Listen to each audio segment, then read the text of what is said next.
everybody. It's the Cryptid Huntress. I'm Jessica Jones, and boy, do we have an interesting show for you guys tonight. Well, my original guest, you guys, I'd actually planned to have Harley Owens here tonight, and he couldn't make it. So what does the girl do? I keep the show going. Okay, the show's still going, and I have Barry Littleton here with me tonight. My trusted sidekick is here, and we're going to be talking about cryptids that kidnap humans. Okay, and this is going to be a continuation of sorts from our show that we did on Thursday night, where we talked about the missing 411 cases and where I remote viewed those. And we did talk about those potentially being cases where cryptids has something to do with it. Okay, so we're going to talk about the cryptid aspect tonight, and we're going to go through some historical records, some historical accounts of cryptids, namely Sasquatch for the most part, but kidnapping people, and we're going to get into that pretty deep tonight. Okay, so if you guys would like to follow along with my shows, please go to my website. That's thecryptidhuntress.com. You can find all of my shows there and all of the events that I'm going to be at, and Barry too. Barry's actually going to be at a couple of these events that I'll be at, including the Full Disclosure Now conference. That's coming up next month. If you guys would like to go to that, I do have a discount code with my name on it. I don't have it right now, but you go to my website. I believe it's on my website. You can find that there. Also, I will be at the Squatch Out in East Tennessee in September. And Barry and I will both be at the the Appalachia Starseed reunion in North Carolina as well. Okay. At the end of this month, I will be at the World UFO Conference. That's up in Clayton, Georgia. So I hope you guys will come see me there. Okay. All right. Well, let's see. Let's get into our show tonight. Okay. Oh, also, if you'd like to support my work, you can go join my Patreon. And also, I have a shop that's called War Woman Goods. All right. So thank you guys so much for all of your support. Okay. And also, y'all please go subscribe to Barry Littleton's YouTube channel and his Patreon if you haven't already. Okay. All right. Let's get to it. Okay. So tonight, we're going to be talking about cases of miners, like gold miners. Okay. Hikers, and people in national parks. And we're going to talk about cases of women and children in particular being kidnapped by Sasquatch, Dogman, pale crawlers, werewolves, you name it, any kind of cryptid. And we're going to kind of look into if these cryptids might be being used by some agencies for nefarious purposes, namely kidnapping purposes and things like that. So to help me talk about this tonight and for us to dive deep into this, and I appreciate all y'all for being here tonight, all of my moderators, thank y'all for being here. Oh, and by the way, if you want to join the channel, please hit the join button on my main page. I have my friend Barry Littleton here in the studio tonight to help us dive into this topic again. So please help me welcome to the show my friend Barry Littleton. You know, they go like, this is not just a sonic screwdriver. It's also a sonic lance. Oh, sorry. What's up, Jessica? What's going on? Barry, you're always playing around with your buzzer toy over there. It is what it is. 70s cat, you know, 70s, 80s person. Well, you know how to make me feel good, man. You know how to make me feel better. I've been feeling kind of drained, man. I tell you, I have been feeling so drained since we did that show Thursday night. Like, oh, really? Super drained. Yeah. There wasn't too much on you, was it, the target? It was a lot. I mean, it was a lot. It was draining, but it was worth it. Okay, it was totally worth it. But it did kind of, I don't know. I don't know if it's that or I'm just worn out. Okay, like I do a lot, you know, and so maybe I just got worn out a little bit, but it was worth it, right? I think it was worth it. I think two things is that one is that's probably the most impactful I've seen any target have on you outside of the crop circle plasma balls. That one had a pretty big effect on you also. And, you know, I think for the record, it's worth noting that since this high solar activity has been going on about the last month or more, several weeks, definitely, cluster attacks are up. People are getting attacked. Energy is up. I mean, people's stress, it's really high right now. And I think a lot of people are feeling it. You've got these dark forces that are doing these little cluster attacks. Oh and are yeah. going on right now, especially.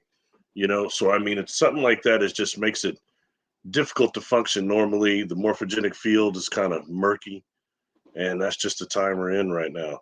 But for those of us that are aware, let's keep an eye out for time edits and things that are happening right now during the solar activity. So Yeah.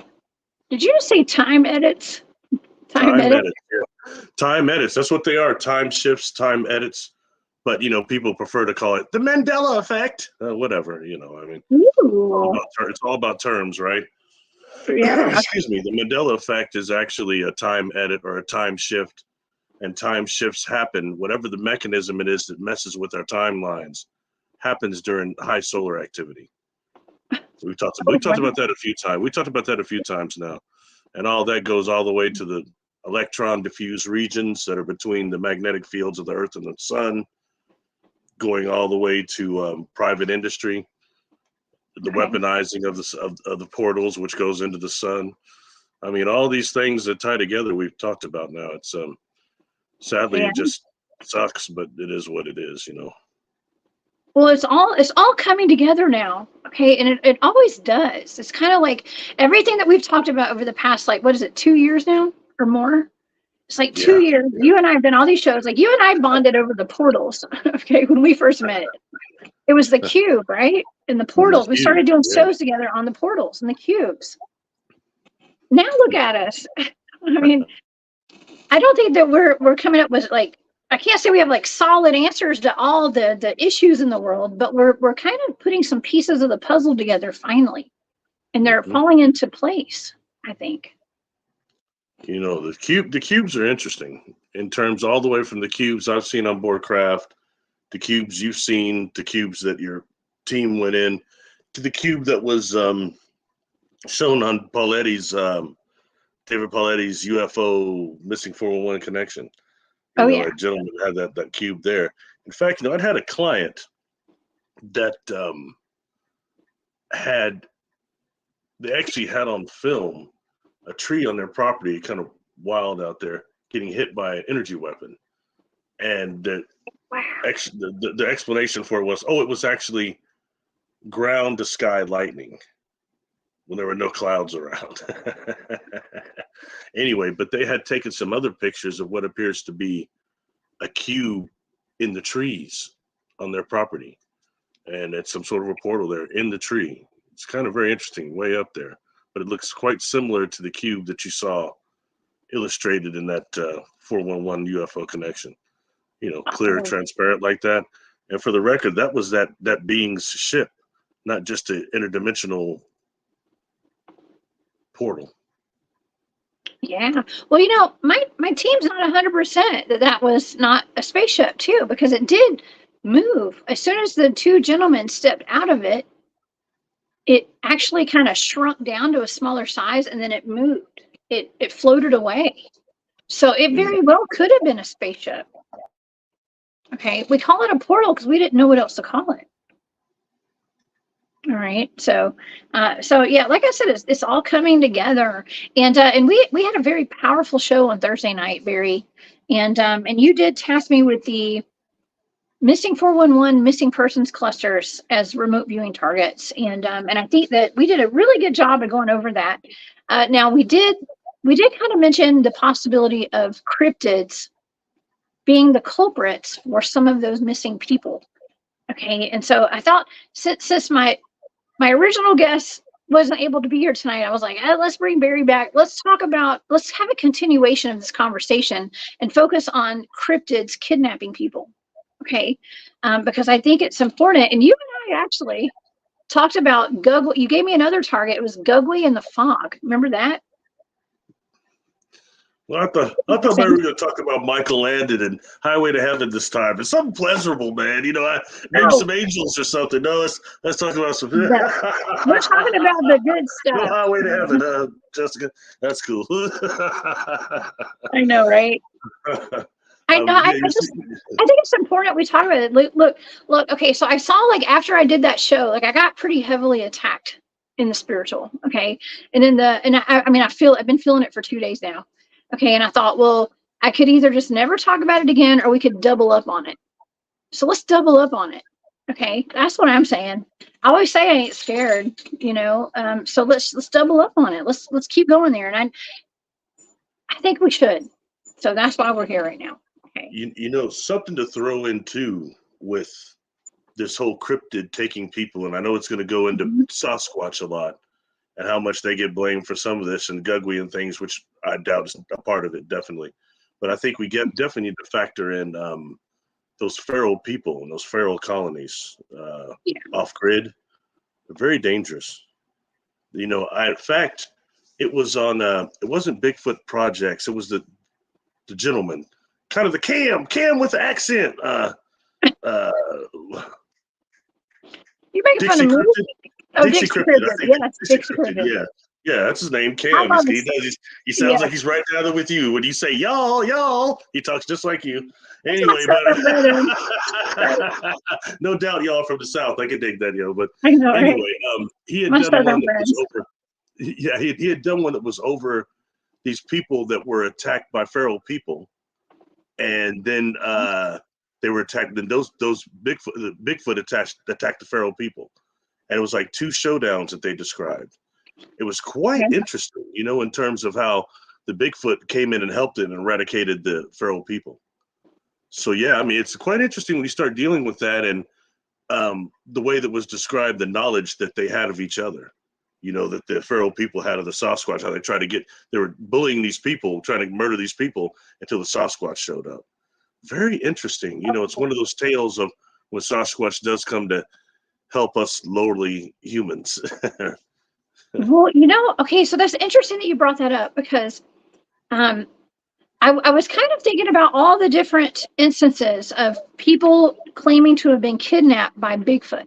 Okay, now when I was researching this, because I just laid in bed all day and researched. Okay, like that's what I did today because I didn't feel very good. All right, so I was like researching and I kept coming up with like the Ape Canyon attack. Now, Barry, you remember that? I don't remember if you gave me that target or if we did that show together a long time ago, but I've talked about the Ape Canyon attack. And that was based out of a place like, okay, I need to preface this by telling the audience that a lot of the Bigfoot kidnapping stories come from British Columbia, Canada. Okay. Several come from British Columbia for some reason, okay? And they're usually from like the 1800s to the early 1900s, like 1920, 1924, 1930s. That's where they usually come from.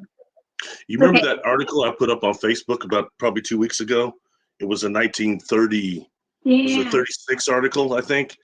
And it wasn't, they didn't, that's before they called them Bigfoot or even Sasquatch. They were calling them the cavemen. The ancient cavemen. Yeah, very interesting. Sorry, I'm interrupting. Oh, no, that's perfect. And so around 1924, I believe, there was an Ape Canyon attack. And now these gentlemen were not kidnapped, but they were held.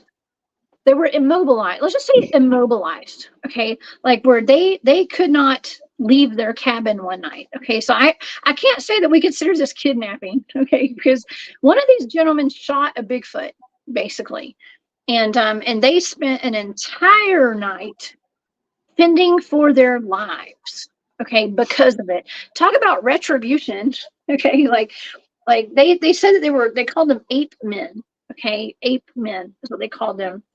But we can't. We kind of need to understand like the area. So this is at Mount St. Helens in Washington, and a lot of these kidnapping cases that we're going to talk about tonight actually happen. Okay, here's Mount St. Helens, and then if you look right, this is Washington, the very northwest corner of Washington, and if you look right above it, that's British Columbia, that's Canada, that's where Dave Scott is from. Okay, Victoria, that area right there. So it's all kind of close here. Okay, so I want to establish that there are sightings, there are historical accounts of ape people in this area, because we're also going to be talking in a minute about the Albert Osman case from British Columbia, which is right there. Okay, so well, I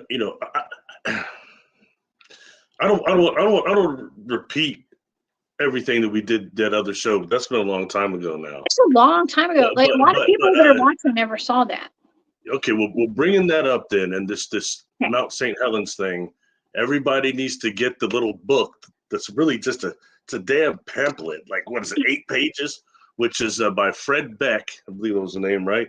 Fred Beck, and it's called "I Fought the 8 Men of St. Mount Helens," right? Yeah. And what I want to bring up the most about that is he's the one that actually shot the Sasquatch. Ah. And they didn't find the body. And what he started saying on there, and in that book that people don't want to give credit to, is he is immediately giving supernatural powers to the Sasquatch, and he's calling them manifested beings, and saying that he thinks they manifest around people, and that they're not fully corporeal. He goes over that quite a bit there, and dealing with that. So people just kind of discredit that part of that book. And that's led to you and I talking about them manifesting a lot. Me leading into other things and manifesting out of trees, using trees for possible power sources for manifesting, and the portals within trees and draining the trees. And we talk about stuff like that we've been talking about. I've discussed several times about, well, if we want to do with things like Toltec things and the dream body, and cognitively moving your cognitive behavior, your cognitive abilities fully into the dream body, the energy body, I think the Sasquatch are doing that. And I think that, and we're dealing with techniques that are coming from type 1 civilization that was here before. They were here then. So for us to think anything less, there's a reason they have these quote unquote paranormal abilities. And how is it that a person would have magical abilities? It's by that, being able to stop your internal dialogue, being able to make yourself multidimensional, being able to access your dream body, your energy body, to transfer your full cognitive abilities into that brings a whole nother thing onto the table, I think it should be taken very seriously too. To think that they don't have that, to think that they don't have that ability, some of them, is very, very crass and naive of us, I believe, It is. I mean, just like some of us can access our superhuman capabilities and our enhanced human capabilities, so can Sasquatch. Okay, with their cryptid enhanced capabilities, I guess, and I think that they also can access Earth's natural portals, Barry, don't you? I mean, we've talked about this plenty of times. Mm-hmm.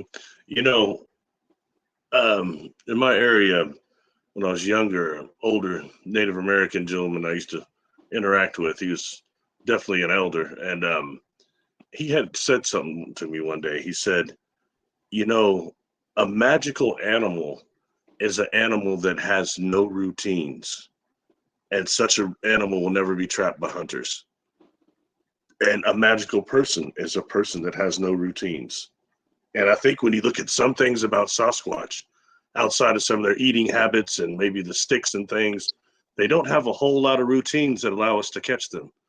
Food for thought. So that makes them partially magical in a way, doesn't it? Very just food for thought I'm throwing out there, Hey, that's also a rule for urban evasion. Okay, I'm not going to say I know a whole lot about it, but I kind of do. Okay, so we call it urban evasion.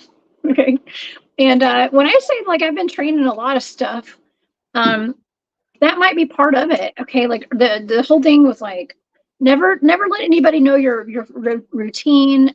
Switch it up all the time. Learn how to pick locks and stuff. Okay, that kind of stuff. Just because, I mean, but you're right.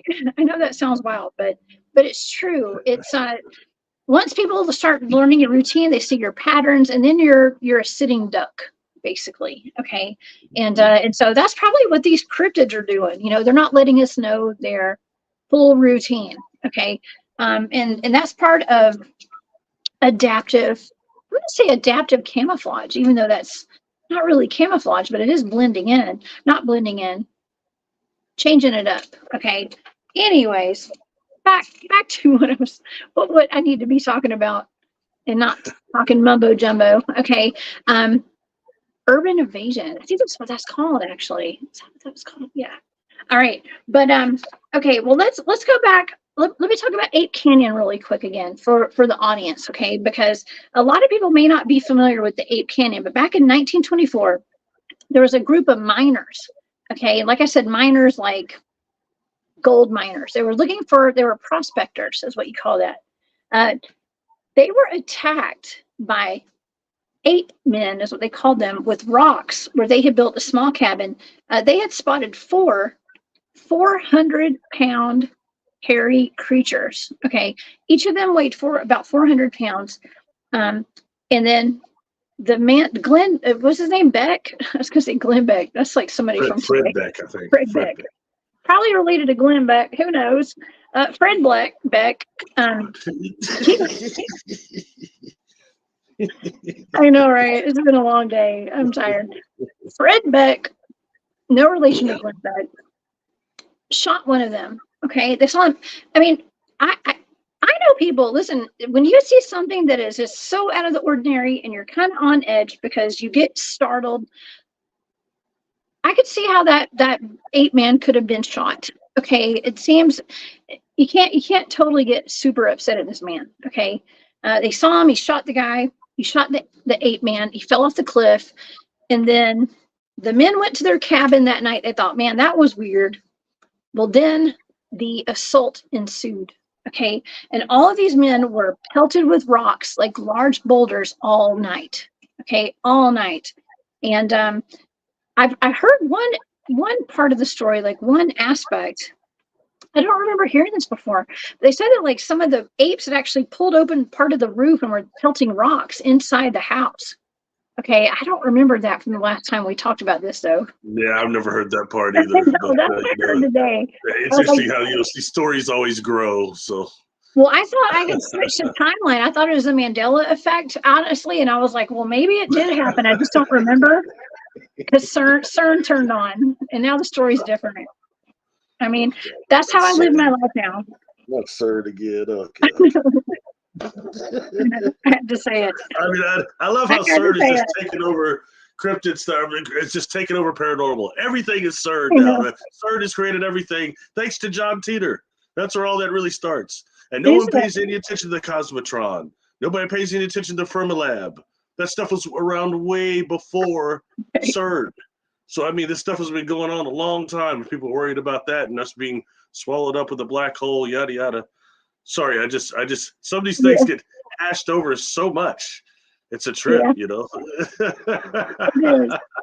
It is. I mean, I hear things and I'm like, well, that wasn't how the story went back when we remote viewed this. And, but okay, maybe it's like my favorite restaurant, my favorite fast food restaurant, Chick-fil-A. It's like they changed their name. Okay, and but that's their food too. Their food changed. Oh, I heard like it was back in the 80s. No. Nothing like that. 90s. It's not as healthy these days. I know, but okay. Anyway, so it's not my favorite food place anymore, but it's still good.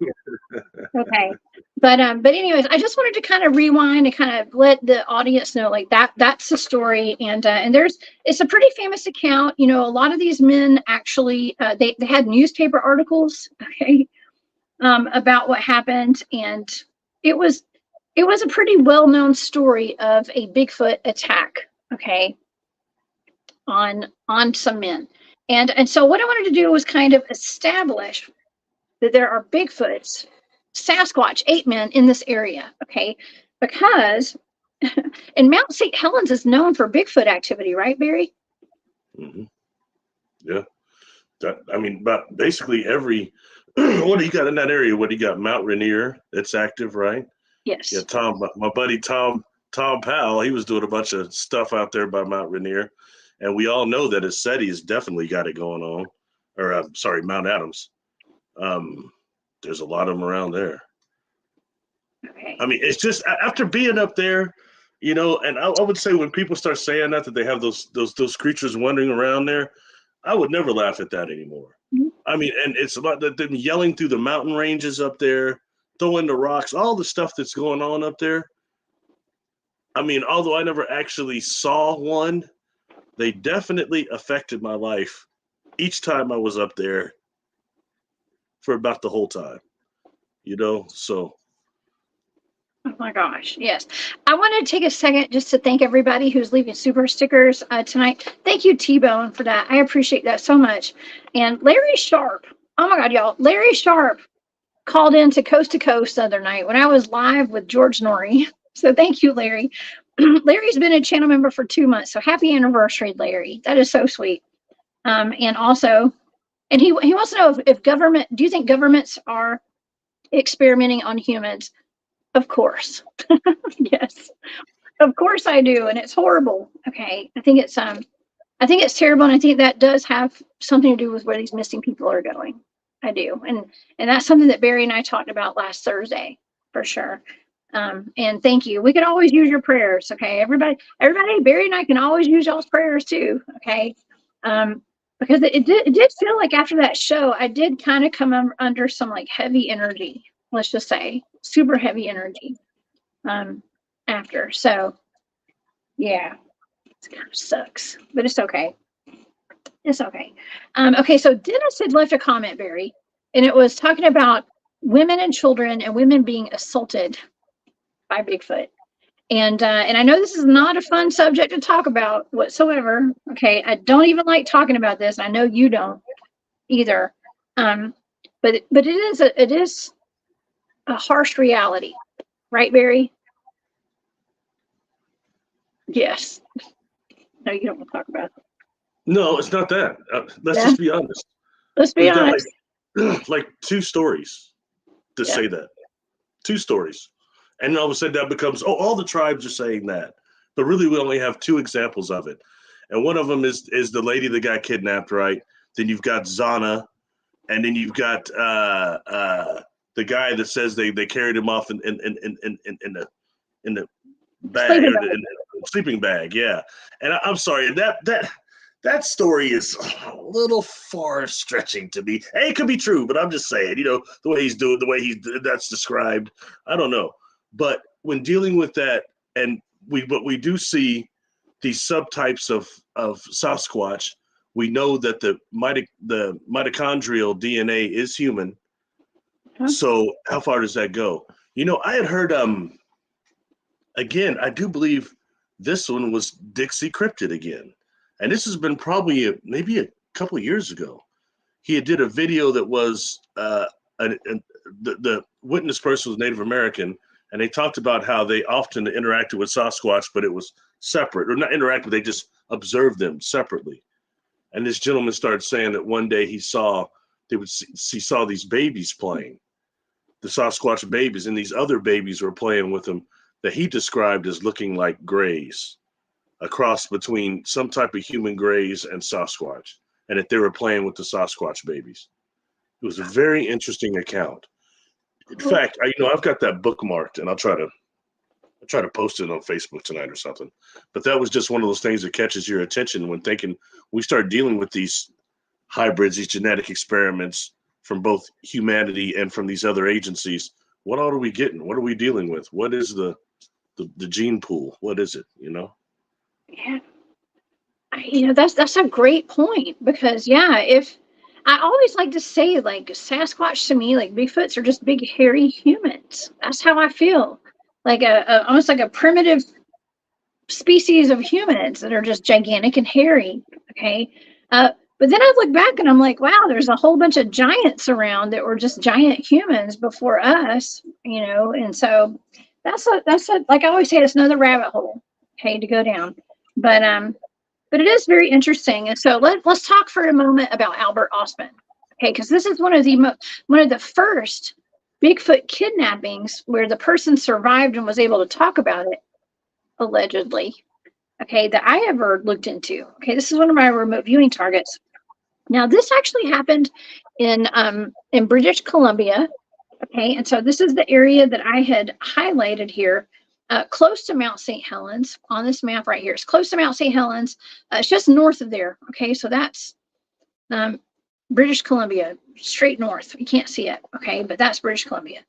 And so he was a gold prospector. He was out looking for gold by himself. Now here we go again with gold, Barry, because we talk a lot about gold mines, gold prospectors. Those are the people who have a lot of historical Bigfoot sightings.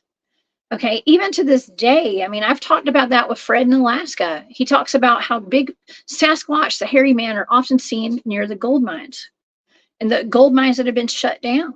Okay, abandoned gold mines. But he was alone. He had been out for a little while. He was sleeping in his camp by himself. I remember he kept noticing that his belongings were like moved around at night. He'd wake up in the mornings, he'd notice that like his belongings had been disheveled. Okay. And one night he woke up and he was bouncing all over the place. And apparently a Bigfoot or something he was in his sleeping bag, and he had been like tied up in a sleeping bag and flung over the back of a gigantic Bigfoot. Apparently, that's what he claimed. He says that he went on a journey. I mean, he was bouncing around for hours. It was at least a couple hours. I'm sorry. I don't It's not funny, Barry. he could hear it breathing and huffing, and he was just being dragged. Yeah, I remember hearing the whole thing. Yeah, go ahead. He could probably smell it. Okay, they probably smell bad. Okay, but he was bad. Let me make sure I get this right. He had some chew on him, right? He had some chew on him, right? Okay, okay, so yeah, make sure I got the right fictitious story here. I'm going to say the right story. So. It was. I remote viewed this. I do believe this happened. Okay, this is from a long time ago where I remote viewed this, but he said that he was taken into a cave. Okay, a cave, and he got there, and there was like an adult male, an adult female, and another like a juvenile female, and he was brought in by, I guess it was like more of a juvenile or a younger Sasquatch type being. Okay, so he said that they fed him sweet grass. Okay, they fed him some food, and they kept him there for a while. He was confused, but he felt kind of threatened by them, so he wasn't able to leave. You think?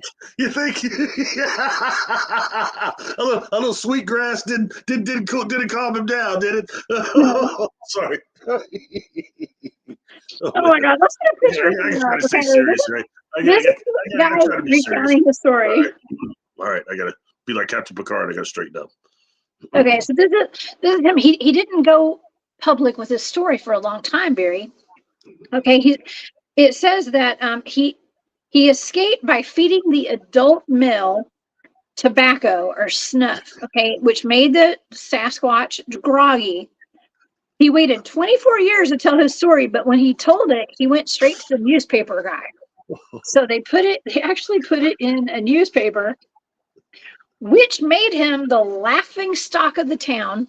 Okay, made him the laughing stock, just like Barry's laughing. This is serious, Barry. Okay. I'm so sorry. I know.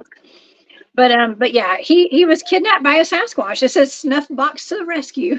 Okay. But he was like skull? You think he had some skull? I guess so. I don't know. Maybe some big league chew. Oh my gosh.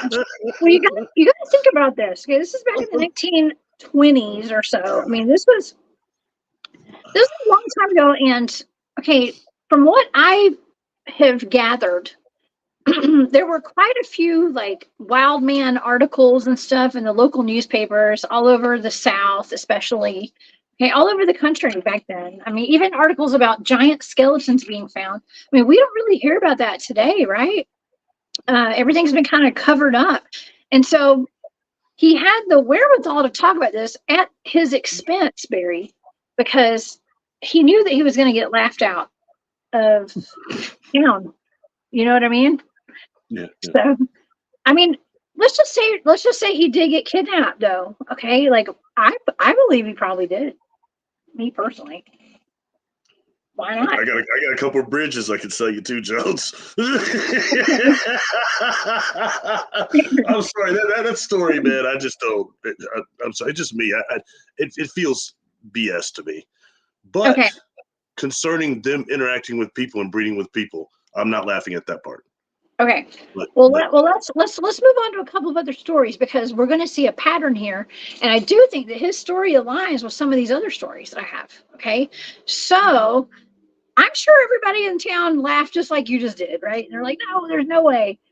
But then we go into stories from the 1800s. Okay, so that happened. It was supposed to have happened in like the 1920s, right? Okay, so then we have stories of Bigfoot kidnapping women and children. Okay, and this is in British Columbia as well. Okay, so there's actually a story that children used to be told, and they're still told to this day, by the Chiniquas. I think is how you pronounce it, the Chiniquas. There was a wild man and a wild woman of the forest who carried around a basket. And if you were a bad kid, if you didn't listen to your parents, they would put you in this basket and they would take you into the mountains and eat you, much like Krampus. Okay, kind of like Krampus a little bit, but it was supposed to be a big hairy person. Well, I'm Okay, surprised you mixed. I was going to bring that up, yeah, Krampus, and the yeah. It's interesting how because that's kind of how kids are told to like be good, or Krampus will get you. Santa Claus won't come bring you toys. Krampus will take you to the pits of hell, kids. Okay, so I guess I might as well throw this in now. Okay. I had read several accounts that were describing how when there was a time when certain tribes did trade with Sasquatch, that one of the things that Sasquatch was very interested in was the basket weaving and the baskets that they were carrying and using. Okay, and when they started trying to teach a Sasquatch to make the baskets, but instead they started like taking them and stealing them, and they were stealing babies in them. I've heard that a few times. Then they start talking about how some of the female Sasquatch were stealing these babies because there's a certain part of the year when they start losing their fat, and that they're eating the babies for fat. I'd heard that a couple of times. I'd read that. So this has supposedly caused war between certain tribes and Sasquatch, somewhat similar to was it Lovelock? They said that those giants are eating people, right? Coming down the rafts and stuff, eating people. But I mean, it was that's just one of the things I had heard, and so it comes to a thing of certain time of the year when Sasquatch are trying to gain body fat and they're kidnapping human babies to do it, and that's eating human. I'm not saying it's real, but it's one of those tribal tales out there. So that is horrible. Okay, that is terrible. Well, you know, when it goes, let's put it all out there. Well, when it goes into stuff like that, and the stuff that I can mention it now because you have the spear finger witch. How the spear finger witch hunts babies.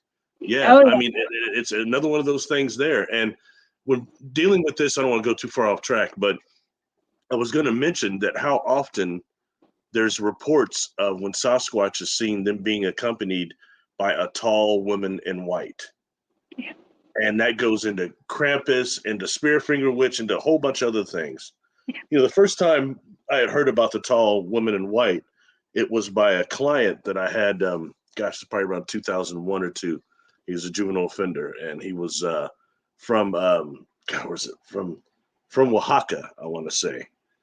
And, you know, and he started talking about, and I asked him about some of things. He started talking about La Blanca out in the desert. They could see them at night. He said those are the women in white. They wear white and they walk around out there, but they're ghosts, they're spirits, and they're hostile. You don't go out there. Yeah, you know, it's like they're like, you know, another thing. And then we've got the little people, and I think your friend Fred Roll talked about that. My friend Travis had passed. They all talk about how the little people still children. Yep. And you know, even my friend that said that when she was a kid and her family was mineral and gem hunters, she ran into the little people and she said that they were trying to get her to go off the trail. She said, I wouldn't do it though. I said, well, what's that? She goes, I would have got lost really quick, but they were playing and they're running in front. They're trying to get me to go off the trail with them. See, that's, yeah. So. Yeah, that's true. Yeah, don't be gullible, okay, to some of these things. If you hear somebody, even like I've heard videos and I've seen things online of like it sounds like babies in the woods crying. Okay, like it's never good. Like call 911. Okay, that's my advice. No, and let the cops deal with it. Okay. I'm curious. What phenomenon do you think that is? These babies crying in the forest. Do you It think depends. that's Sasquatch? You think it's? What do you think? What does your audience think that is? I've always heard about that. These babies being heard crying in the forest, and it seems like it's an alarm, almost an alarm, a precursor warning or something. I mean, I wonder what phenomenon is doing that. Okay, people hear that in their homes sometimes. Like they'll hear a baby crying on their porch. I believe Fred Roll has, again, I'm bringing up Fred again, okay, with subarctic Alaska Sasquatch. Fred had mentioned people hearing, I think he mentioned hearing babies crying and stuff. Sometimes it can be Bigfoot. Sometimes it's tricksters. Sometimes it's little people. Sometimes it can be a skinwalker. I don't know. I've heard my own voice in the woods before, Barry.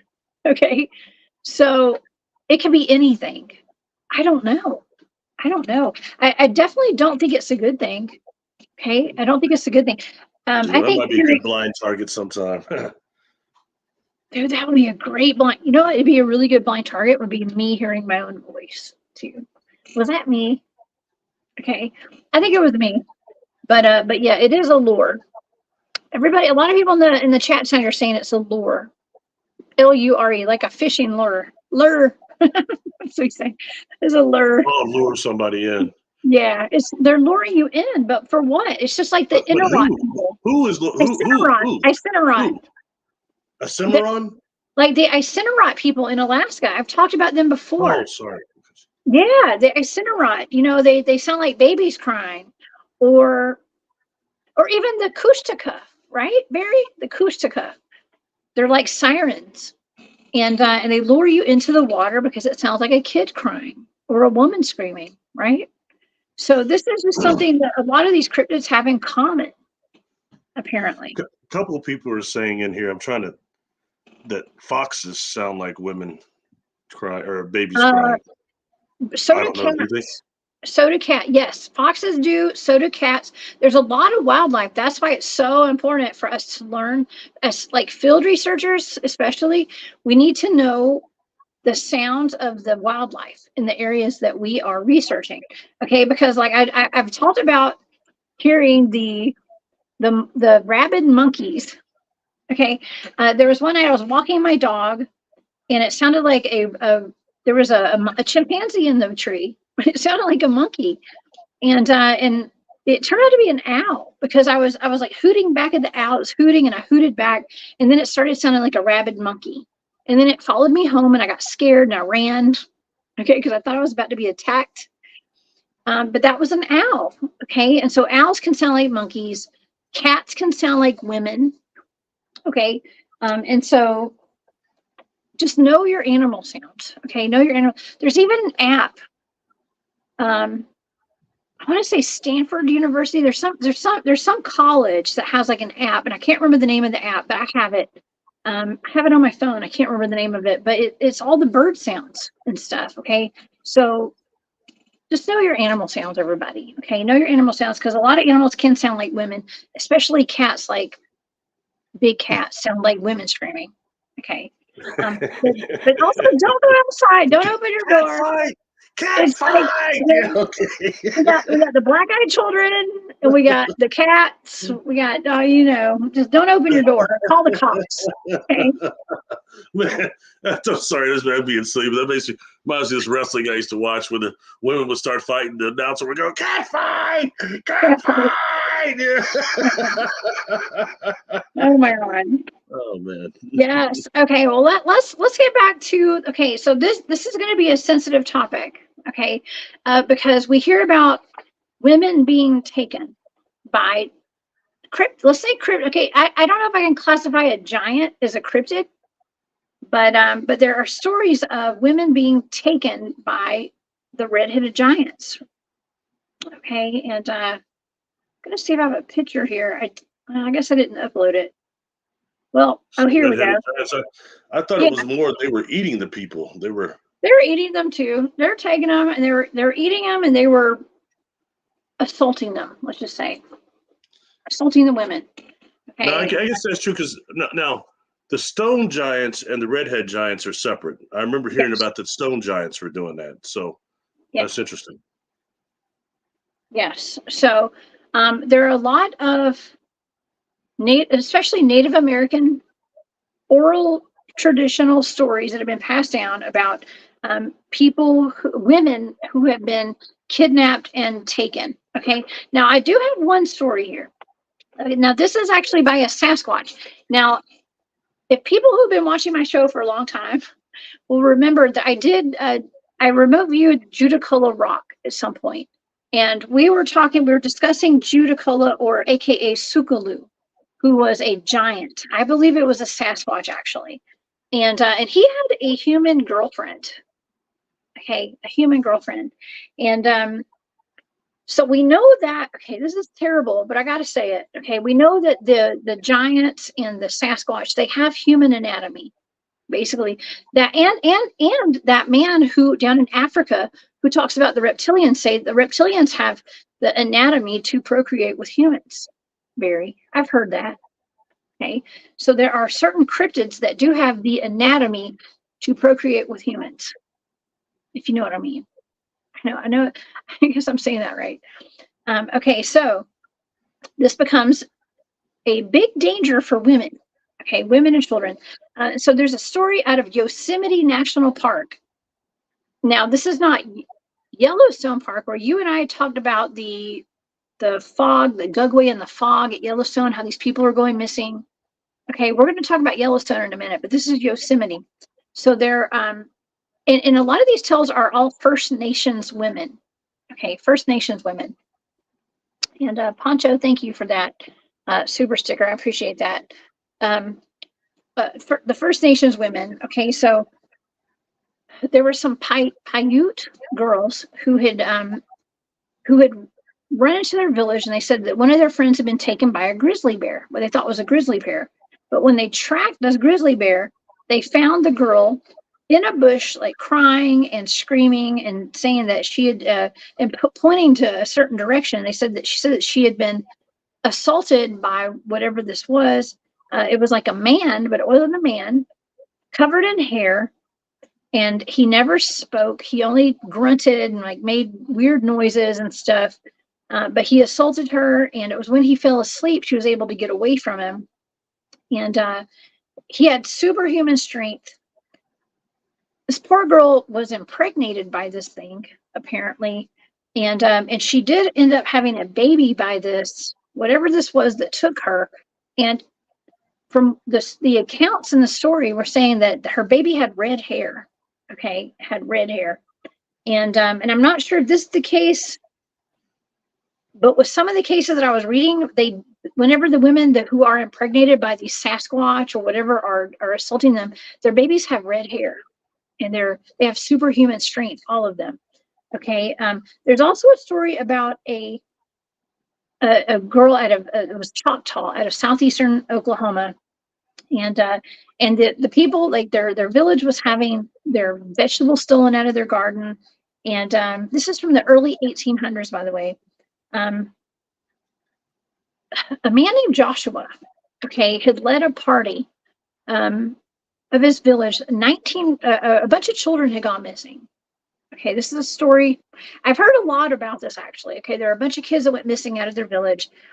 They went looking for them, and they found 19 bodies of children that had been kidnapped. Okay, they couldn't find, but these children had actually been eaten upon, and they were in a big pile. And the men ended up exterminating, let's just say, these Bigfoots. They were Bigfoots that had taken their kids. Okay, now this was in the 1800s. Okay, and so we hear more stories about this happening in the 1800s and early 1900s than we ever do now. Okay, for whatever reason. But we did hear this. The men ended up. They said they shot the creatures in their heads. Unfortunately, okay. But this is something that is you can find this. You can find this in like newspapers and stuff, actually. Okay. But this was about children going missing. Okay, so Barry, the only reason I'm bringing this up is because we've been talking about, and this is horrible, I hate talking about this, we're talking about the people that are going missing in the national parks and stuff. We have a high concentration of Bigfoots in these national parks. We're showing a pattern here of Bigfoots eating humans, taking women, assaulting women and stuff, okay?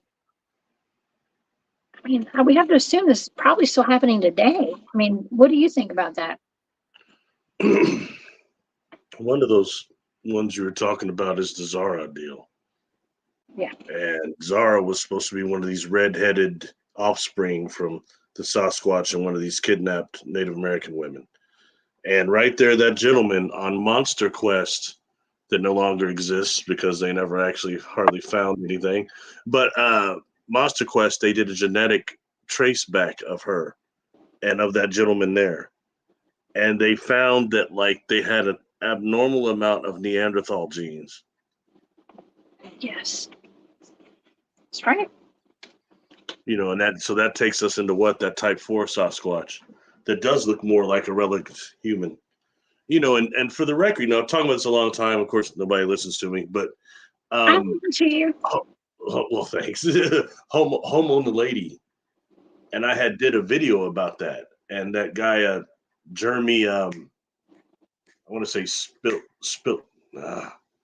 Gosh, anyway, he's a well-known anthropologist, and there's a team of them that actually, you know, Homo naledi was found in that tar pit in Africa, and when they actually reconstructed how Homo naledi would walk, and I swear to you, if you see how it walks with this what's called hyperpronation of the knees and hyperpronation of the legs, it looks identical to Patty, how Patty walks. Now, Homo naledi wasn't the size of Patty, but anatomically is walking. That's really something. And I'll bring this up again. That Thinker Thunker analysis of that one that I think it's the Colorado Bigfoot that's going like that and running after the car. They thought they hit it. You know, I mean, I'll be honest. I thought that was crap at first, but then when I start watching his analysis, you know, years later, and he's showing actually breaking down this thing running its feet, you're seeing a hyperpronation of it, almost a reversed in a bow. It's unreal, and you know, and it's been showed like. Once again, on Monster Quest, when they tried to duplicate with those athletes Patty's walk, they couldn't do it, you know, and that's why. So whatever this is, that thing running out there has hyperpronation knees and legs. That's nearly impossible what you're seeing there. So, you know, there's things like that when you take care of them, you know, and like I laughed at, why would anybody be doing like that? But the truth is, when you're dealing with a species like that, with legs like that and balance, who knows how they would do when you just get hit by something, you're trying to chase after somebody. What is the standard form for that? I mean, seriously, I mean, it's little things like that. People say there's no evidence out there, but it's little things like that. If you scientifically start looking at it, it's awful hard to explain. You know, kind of like I was watching, he just did another thing over I don't want to get off subject, but over those dog-looking creatures that have the one that has the split leg, the dog leg. And people are trying to say they're dogging them, saying, "Oh, it's baboons." Man, baboons do not move around like those things were on all fours like that. Those things were literally moving around like the werewolves from the KSAS with John Jork and Chuck Connors, the old werewolf TV series. Those suits, they move just like that, you know. Yeah. But then you see the things start jumping around. That's one other thing going on there, and it's interesting to see how close, you know, because everybody's got a movie camera in their pocket now, and these things are getting caught more and more, you know. Yeah, we do. Okay, Sweet Pea has a good point. How would a woman survive that, let alone live long enough to give birth? They are very big beings. Well, we hear this. Okay, so I was doing a little deep diving into this today because I didn't feel good, so I was in bed looking online all day. Okay, I was doing research on TikTok. Just kidding. No, I was doing research all over the place. Okay, I'm kidding. TikTok's a joke. Okay, but you'd be surprised. Okay, and so I went to that East Alabama town hall with MK Davis. Okay, MK Barry, as you know, MK is amazing. Okay, he's one of my favorite researchers. He puts some of the best research out there online. Please subscribe to his YouTube channel, y'all. I'm going to bring MK on the show, Sam. Okay, I'm going to ask him to come on. But he said type 4 Sasquatch is the result. He said this pretty definitively. As a result of, and that's the Neanderthal looking ones, is the result of a Bigfoot Sasquatch and a human female having a baby. Okay, that's what he said. But I mean, it could also be a Sasquatch female and a human man. Okay, because let's go back to this. Let's go back to Xena. Okay, let me see if I can get this to come up. Let's look at Xana. Okay, so Xana, the story of Xana is supposed to be a, excuse me, an ape woman of the Caucasus Mountains. I believe that's in Russia. It's often examined by historians, explorers, and scientists. And some people say that this wild woman may have belonged to a subspecies of like ancient humans or whatever, right?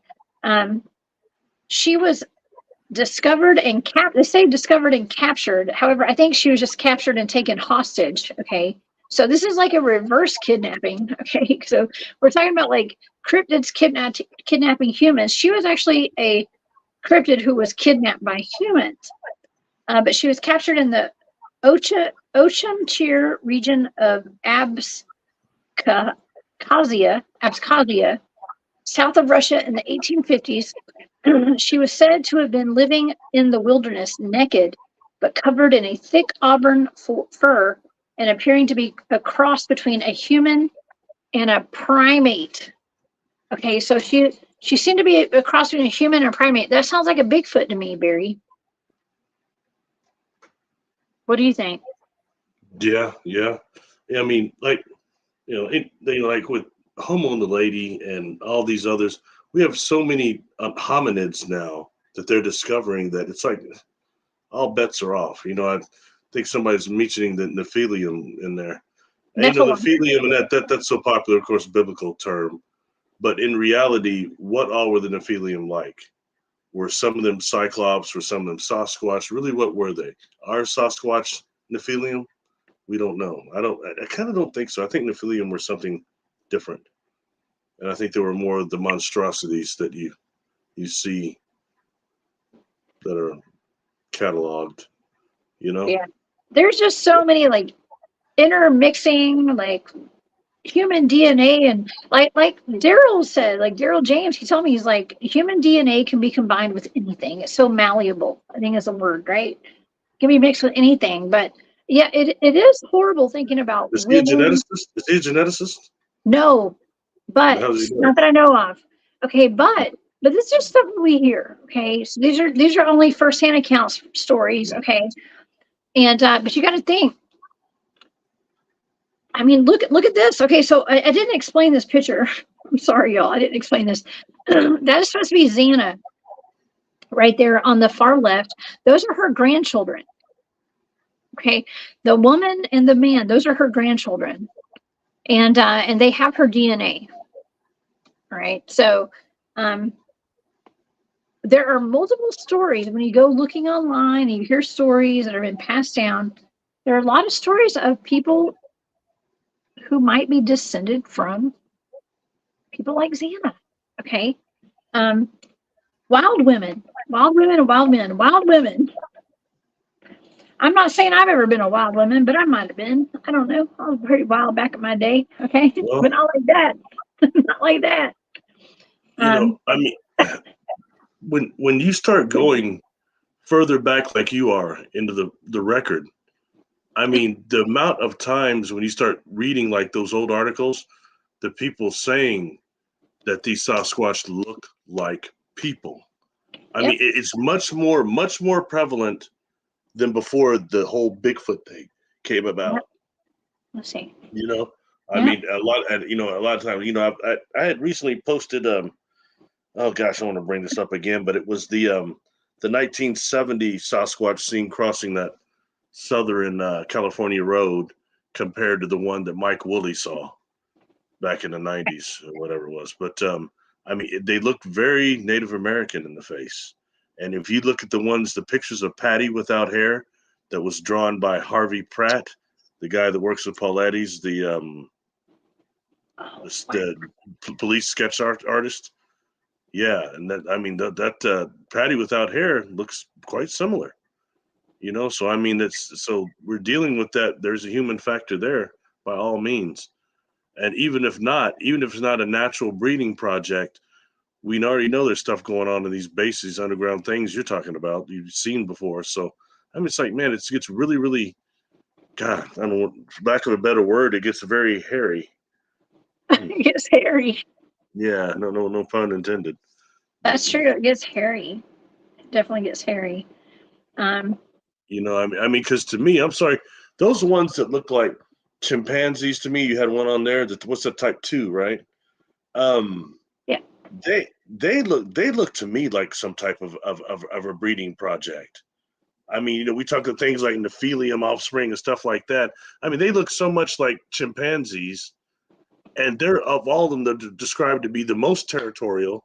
And even you too, when you remote viewed and picked up some of them, you kept picking up they don't have paranormal abilities like these others do. And you know, and that's been said by a lot of people that they're not like that, and they're not manifested beings. They're something different. You know what I mean? And I think that goes into some of these skunk apes. I believe are more almost. There may not be type 2s like that, but I think they're more physical like that. The baboon ones, some of them. Yeah. They're like humans. Okay, that's what I like to say. Like some of us have supernatural abilities, or we tap into our we all are equipped with this. Okay, some of us know how to tap into them while others don't. Okay, and so I feel like it's the same for the Bigfoots. I mean, with my research, with my team, like I think that we've pretty much decided that a lot of them, some of them, are just out there looking for food. They're very animalistic. Okay, very animalistic. Others are telepathic and very highly advanced. Okay, just like humans. Okay, some humans are just looking for stuff low vibrational, you know, just I don't know. It's very similar to humans. You know, let's break over 1 second in the mountain giant category. And to me, mountain giants sound more of an experiment than anything else that's in captivity somewhere, and occasionally some of them are let out. You know, but something I don't hear a lot about that I've often been curious about are the mountain giants and the Sasquatch genetically compatible? And you know, a lot of these mountain giants, especially a lot of them with the three, isn't it 4-toed prints or footprints, right? Where's the 3-toed? It's four-toed, right? For a lot of these mountain giants. The mountain giants? Mm-hmm. I'm not sure about the mountain giants. Specifically, like the ones with the tusk and stuff. I think they're 4-foot toes. Anyway, but I mean, I'm just very curious, and you know, and so often I'd heard about not just the difference between Sasquatch and Dogman, but that when mountain giants are in a mountain giant is in an area, the Sasquatch vacate. Yeah, that the mountain giants are like the epitome of cannibalistic and all that stuff towards everybody. So anyway, this is just food for thought, because you know, when you start thinking about Nephilium, to me, almost mountain giants sound more like that to me. Yeah. But you've got different types of them too. The ones with the horns, I think, are probably, and the tusk are maybe the most interesting. You know, that's remnants of Vikings and things we've heard from way back. You know. Oh yeah, yeah. Yeah, Dennis is in the chat tonight. Dennis from Hunting the Shadows podcast. What's up, Dennis? We were talking about the Cyclops this week. Okay, and those actually are like one-eyed giants, and some of them had tusks or like horns that came out of their heads and stuff. So there's so much out there. Okay, Cosmic Joe Chronicles. I would rather have a wild woman against a lame one any day. Good for you, man. Me too. I guess I'd rather have a wild man than a lame one, but that also got me in some trouble back in the day. Okay, so watch yourself with that. Okay, be careful. Be careful. These streets are crazy. I've heard of Sasquatch or Cyclops being both genetic experiments, and also there being a race of giant Cyclops, you know, that are of extraterrestrial origin.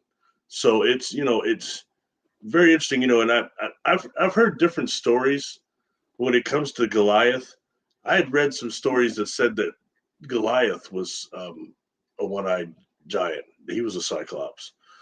And when homeboy hit him with that thing, pow, was in that one eye. I don't know. Sing shot, right? Yeah. No. Oh my God. So I never knew how powerful a slingshot can be, right? And I've been watching movies, or not movies, but like videos on YouTube because, okay, so my son, full disclosure, my son's birthday is this weekend. Okay, so like I had to get my son, he loves weapons, okay, of all sorts. So we went to go buy him a weapon. Okay, let's just say. And while we were buying him a pretty decent weapon yesterday, they had slingshots. And I was like, dude, slingshots, like I always thought slingshots were like for kids, you know. No, Barry, slingshots are deadly. Okay. And they have, you can buy these slingshots, have like these metal balls. I mean, it could take somebody out. You hear about like David and Goliath, and that's how he like took out Goliath, the giant. I believe it, man. But you gotta know what aim. It's all about the aim. Okay. But I was totally just in awe of the slingshots yesterday that I was looking at with the metal balls that come with them. It's pretty serious. You could really take some. Now I don't know about a giant. I don't know about a full giant with those little metal balls, but you could definitely hurt somebody. It put a hole in you for sure. Yeah. You know, that's a great story, man. He told him the dude kept coming down messing with him, fee, fi, fo, thumb type thing, and he told him go on somewhere, man. He didn't do it. Pow! He jacked him up, man. That's a great story. You know, somebody there, I see the thing of comment about the Sasquatch and Conan, the first one. True. If you remember the second Conan with Wilt Chamberlain in there, there's a scene where he's fighting this demon this monster that's inside the mirrors. That was some type of a Sasquatch type ape type creature of some type. You know, if I recall correctly. Yeah. Yeah. So interesting. Wilt Chamberlain, the basketball player, right? Yeah. Yeah. You know, Bill Russell. Bill Russell used to try to get my father to go pro when back in the day. Yeah. So he used to come by the house and stuff. I was picturing my brother standing with Bill Russell doing stuff like this over Bill Russell. He's sitting down looking at my brother like he's crazy. Interesting, you know, the past it was. But Wilt Chamberlain was a little bit younger than my father, though. So. Oh my gosh, yeah, your dad's a legend, by the way. Your dad. You never talk about. We never talk about your dad on our show. Okay, your dad was like a pretty well-known basketball player, right? Yeah. Shout out to your dad, by the way. I love 51 to 55. So his records still stand at the university in my city. So it's interesting, you know. But at a point to where he didn't go pro. He went into what's CBA now, because he would have been about the third or fourth African American in the league at that time, maybe the fourth. But yeah, he said it doesn't matter how good they said I was. I played it because it was fun, and after all the racism, it wasn't fun anymore. Oh yeah. Oh my gosh. Well, one of my best friends back in the day, Kareem. Shout out Kareem if you ever. I don't even know if he knows I do shows today. Okay, but he was named after Kareem Abdul-Jabbar. Okay, and Abbott says Kareem Abdul-Jabbar in Bruce Lee's Enter the Dragon. I'll be okay. That reminds me of Airplane. No, my name is Roger. I'm an airplane pilot. Anyway, I'm sorry, I'm just messing around. Oh my God, I love that. But you know what? A lot of our NBA players today are giants. Those are like our modern day giants, right? Skinny ones, but they're giants. You know, breaking off into that, which no one likes it when I talk about this, which is black extraterrestrial, melanin dominant extraterrestrials. We only talk about the tall whites, Jessica. You know that. But when you start dealing with that, and the people that actually have experienced, you know, God has given me enough of a platform that a lot of people talk to me, and people that are experiencers, and they have experienced black extraterrestrials, melanin dominant extraterrestrials. And, you know, something I have heard many times when describing these individuals is, well, at first I thought they were basketball players. I thought the NBA was in town or something, but they were dressed kind of like Moors, you know, and then something happens, either they move in a way or they do something telepathically that lets you know that they're not from they're not from your town, you know. Okay. Oh my gosh. In fact, one person that we both met and have dealt with that has dealt with one of these beings is Matthew Morning.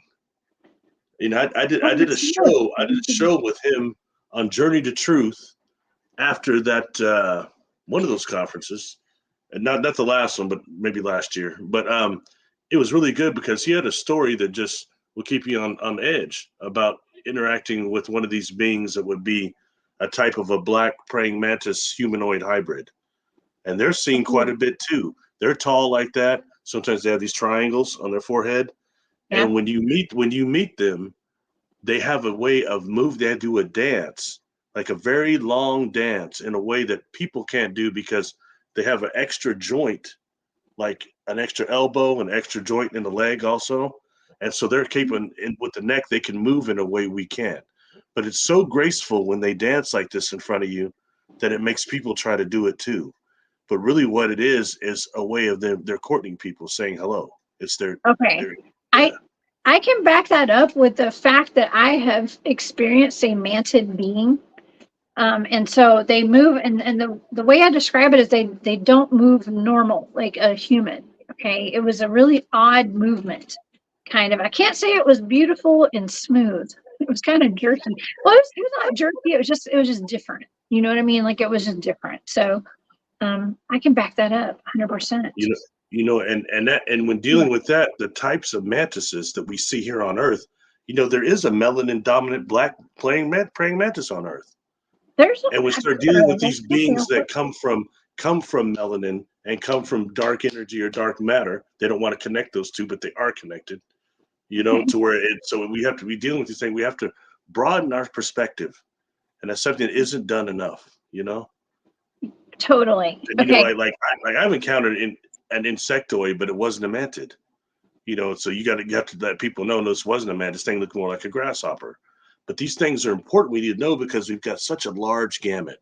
Anyway, back to people getting kidnapped by cryptids. Oh, I have another story actually. Like I wanted to talk about one more story. I know you love this, Barry. I know, but there is a pretty well-known story out there, and I have the woman's picture actually. Okay, because I know we've gone over an hour. I said I didn't want to do a long show tonight, but we're having a good conversation. Okay, so this lady right here, her name is Seraphim Long. Okay, she was a First Nations woman kidnapped by a Sasquatch. Okay, that's a female. That's a female. She's only right there. That goatee like that. That's a shadow, Barry. That's a shadow. Okay, so she was kidnapped by a Sasquatch. It took some sap. The Sasquatch took sap from a tree and closed her eyes, like put the sap in her eyelashes so that her eyes would close. Okay, it threw her over its shoulder, much like this right here. Okay, how we heard about the Albert Osman thing, right? But it put her over its shoulder, and it ran with her into a cave. Now there was an older Bigfoot there, and a male Bigfoot and a female Bigfoot. It took the sap out of her eyes, and then she was held captive. They fed her fish and deer meat. She wanted to leave. She begged them to leave, but they just smiled and nodded their heads, saying no. She was held there for about a year. She became pregnant, by the way. She got very sick and thought that she was going to die. Okay, and so she begged for them to let her go and to go see her family one last time. And so what they did was they put sap in her eyes again. Okay, so that it would close her eyes up, and they carried her back to her village. When she got home, she ended up having a baby. She survived. She lived. She had a baby that was disfigured. So a lot of the men in the village wanted to actually unalive the baby because they knew that it was going to be disfigured. And it was. And it eventually died on its own. Okay. And she lived until the 1930s. But this is another story of being kidnapped and impregnated by a Sasquatch, Barry. Okay. So I just wanted to mention that, but I think it's important. I'm gonna tell you, that shows you some Sasquatch is pretty hard up, man, because that's a horrible looking woman. That looks like a bearded man. But good Lord. That's when she was young. Okay. If I was a Sasquatch, maybe put some sap on their own eyes to stop from seeing that. Good Lord. Again, it would be interesting to get some genetic testing on her family line. If they can find it would. Yeah. It would. Okay, Co-Create Happy. Hey, Co-Create Happy. Dr. Melba Ketchum's genetic testing showed Sasquatch as a hybrid cross of modern Homo sapiens with an unknown primate species, check her YouTube channel. Absolutely. I definitely follow Melba Ketchum. Okay. Well, we Big kind time. of Thank talked you for about that. that. And to be honest, Yeah. you know, there were a lot of problems with some of their what they were using for contamination.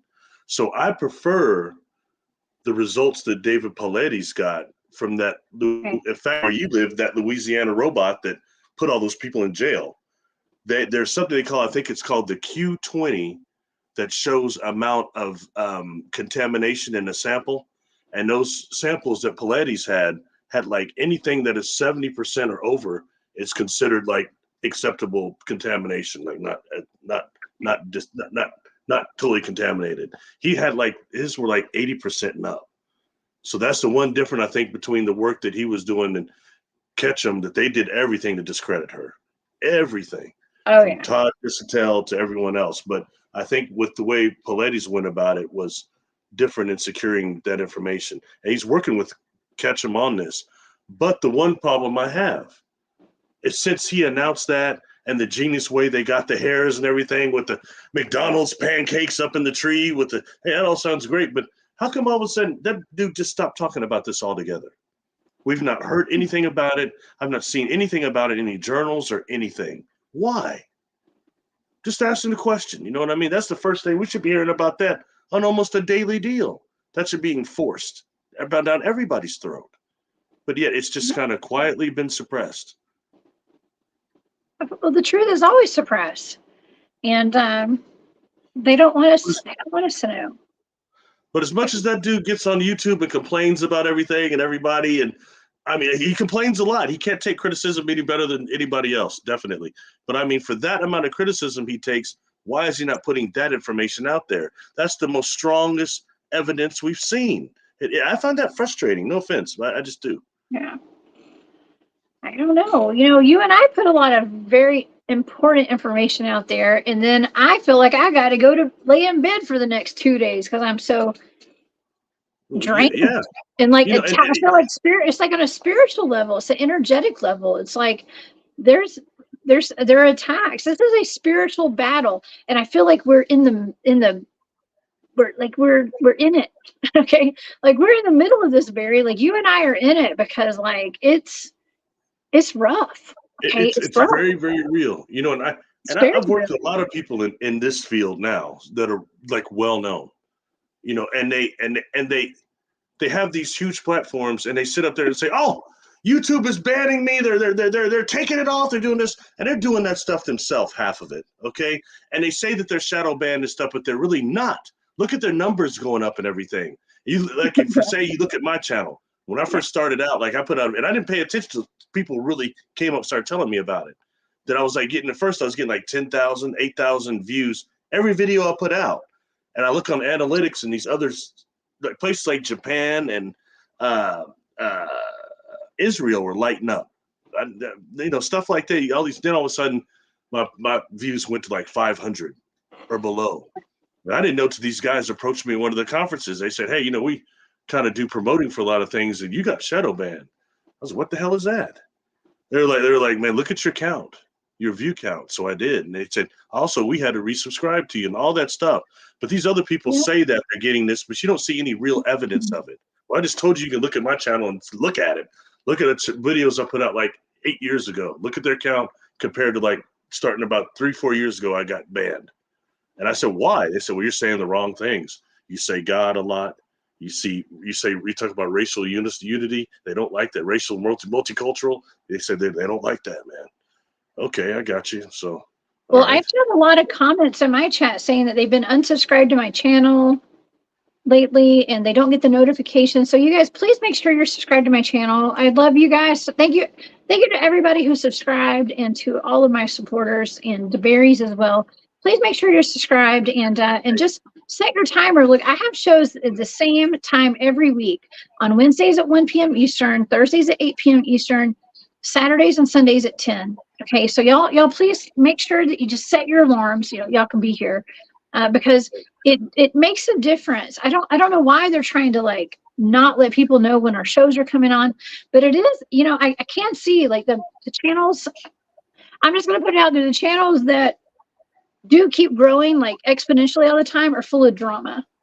Okay. So drama and just stuff that, you know, and there's an audience for that. Okay. But that's not my audience. It's not your audience, Barry. Okay. I'd rather have quality than quantity. Okay. And that's what our audiences are. Okay. Maurice Bernard, state of mind. Hit that bell. You know, even though you're still subscribed, sometimes they make to where you got to hit the bell again. And you won't get the notifications. Somehow the bell just goes off, but you're still subscribed. So one of the little tricks they're throwing out there, definitely. Yeah, ring that bell, y'all. Leave a comment after the show too, okay? Because it helps the algorithms. And yeah, and I do. Barry and I appreciate every single one of y'all, man. Thank y'all so much for even being here, because you know there are days like today where like I've just been attacked a lot and I'm tired and I question like, do I want to keep doing this? Okay, do I want to? And like, and usually I don't question that, but then like we have a big topic like the people missing in the national parks, and then I feel like I just get blasted, and I'm just like, man, I just don't know. I mean, I'm doing this for free. You know, I'm putting my life on the line, and I'm like, I don't know if this is worth it sometimes. So I put something out about, and it's a video I did longer than most of them. It's about 40 minutes long. So the gentleman that produces my video, he's like pulling his hair out on one like that. So Lord knows. So anyway, but you know, it was about SSB and mind control. I did another over the hacking of the human brain. And right after I put those out, man, I got attacked big time. You know, I mean, these little cluster attacks that some of them don't even seem to be connected to that, but it was. I'm doing another one that's over the rewriting of the narrative of the contactee scenario. I've had so many blocks to try to stop me from getting that video done and put out. It's unreal. You know what I mean? And it's it's certain things, you know what I mean? And it's really important, you know, when these technologies they're using on people, why are some of these people, all these SSP people telling you the exact same thing, having the exact same experiences? I'm not taking away from it, but I'm telling you there's a difference from the contactees that are having that and the contacts like me that are actually the majority. Okay, and we're not getting enough, and that whole narrative is being rewrote.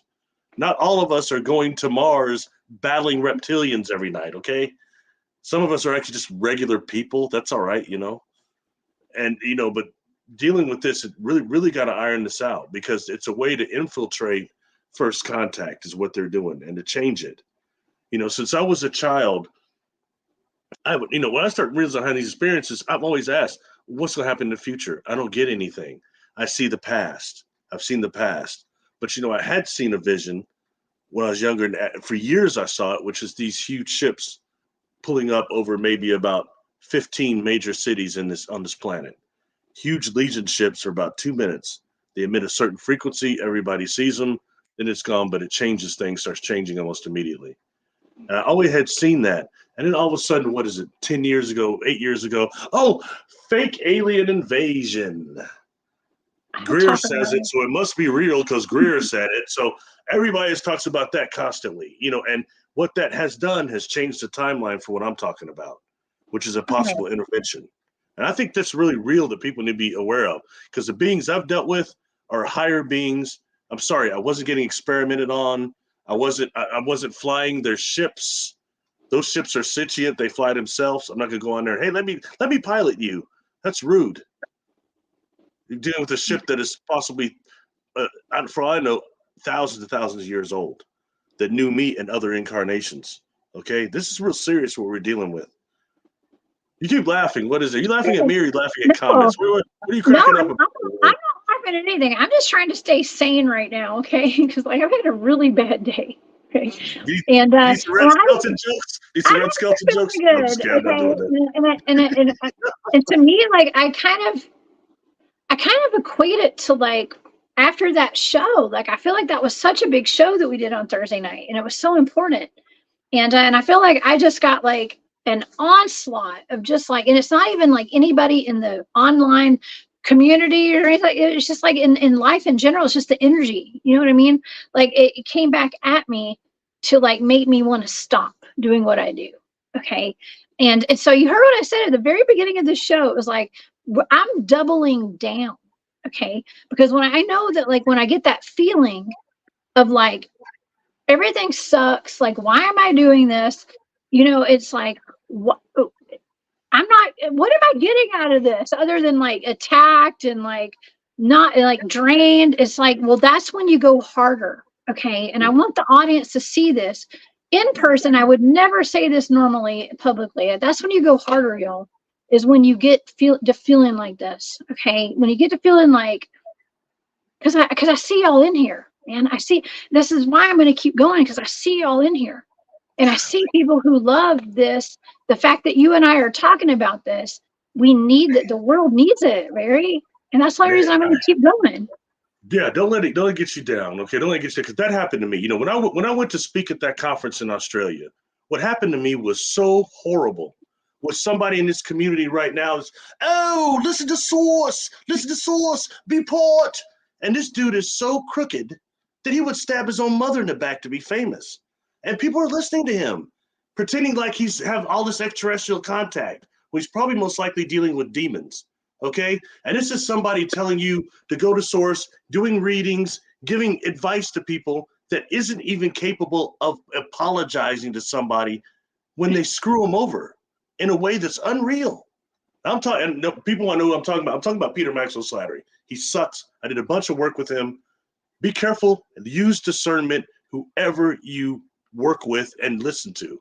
You will see me go to my channel, go to interviews. You will see me standing there with that demon, multiple videos. While I'm talking, giving information, he ain't saying shit crap. Okay, he's just standing there, whether it's with Corey Good or whatever. That's a grand situation of you see me working with a demon. Now, there's other people on my interview channel. Go look at what these people are doing, what they're talking about, the energy they're giving.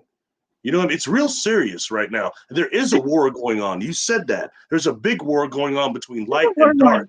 And you see it right there. These people make choices to hurt people, to screw people over, and they don't care. They want to be famous.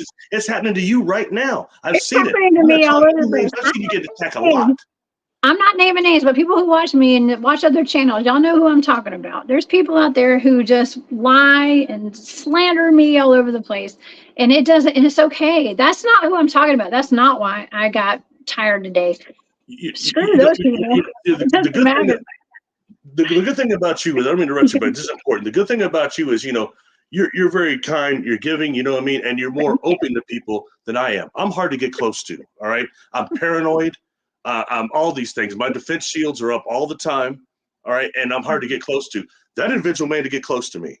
When I first was coming out of my accident and stuff, and then my mom died, and I was just kind of in trauma, you know what I mean? And me and this individual started talking. And somehow they got me to come forward and do an interview. And that leads me to being here with you now. So I can't, so it had its purpose, but by the same token, it's hard. And then once, okay, sorry. Okay. They're on me. All right. So once something like that happens to me or happened to you, these dark forces, we start putting up these defenses. And what it gives us is a heart wall. Okay. We start protecting our wall and putting so much protection over our heart that it stops some of the love from getting in from the real people, the real beings. For example, I advise everybody has a sacred place, a safe place that is an astral place that you have designed molecule by molecule and made it into a reality that is protected and you can go to mentally and spiritually to escape. It's a safe place. For me, when I made mine, I was so consumed with protection, so doing all that I protected my self place so good that my own angels couldn't get in there. Okay? It's the same way we can do it with the heart. Yes, we have to protect it, but they go, these excuse my language, those damn dark forces, they go for the heart chakra so much to the people we know.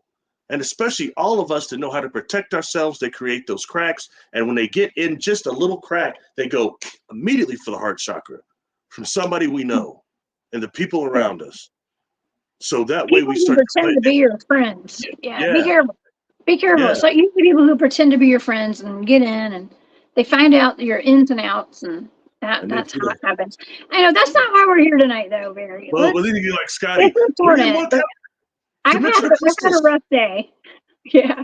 I'm trying to help you out, but it's important to bring this stuff up because some of this crap doesn't just need to go under the rug and not talked about. I know, that's right. Well, I'm not one to call people out, though. The fields of ufology and New Age are like moth to flame for people that are mentally ill, delusional, liars, and you've got to sort through that and get to the people that are true and real. Right. It's not easy. Call it out, baby. Call it out, baby. Call it out, baby. I always say there's so many devils in this now, and it sucks. And it makes real people like people in your audience not even want to listen to this anymore. I know. Why I know. And that's why. But we have so much love in here tonight. And I appreciate everybody, you guys. I see your comments. I'm watching. So thank you guys so much. I'm not quitting. Okay. I'm never going to quit. I'm not one of those people that's like, I'm going to quit, and then come back tomorrow. Like, I'm never going to quit. Okay. I'm not.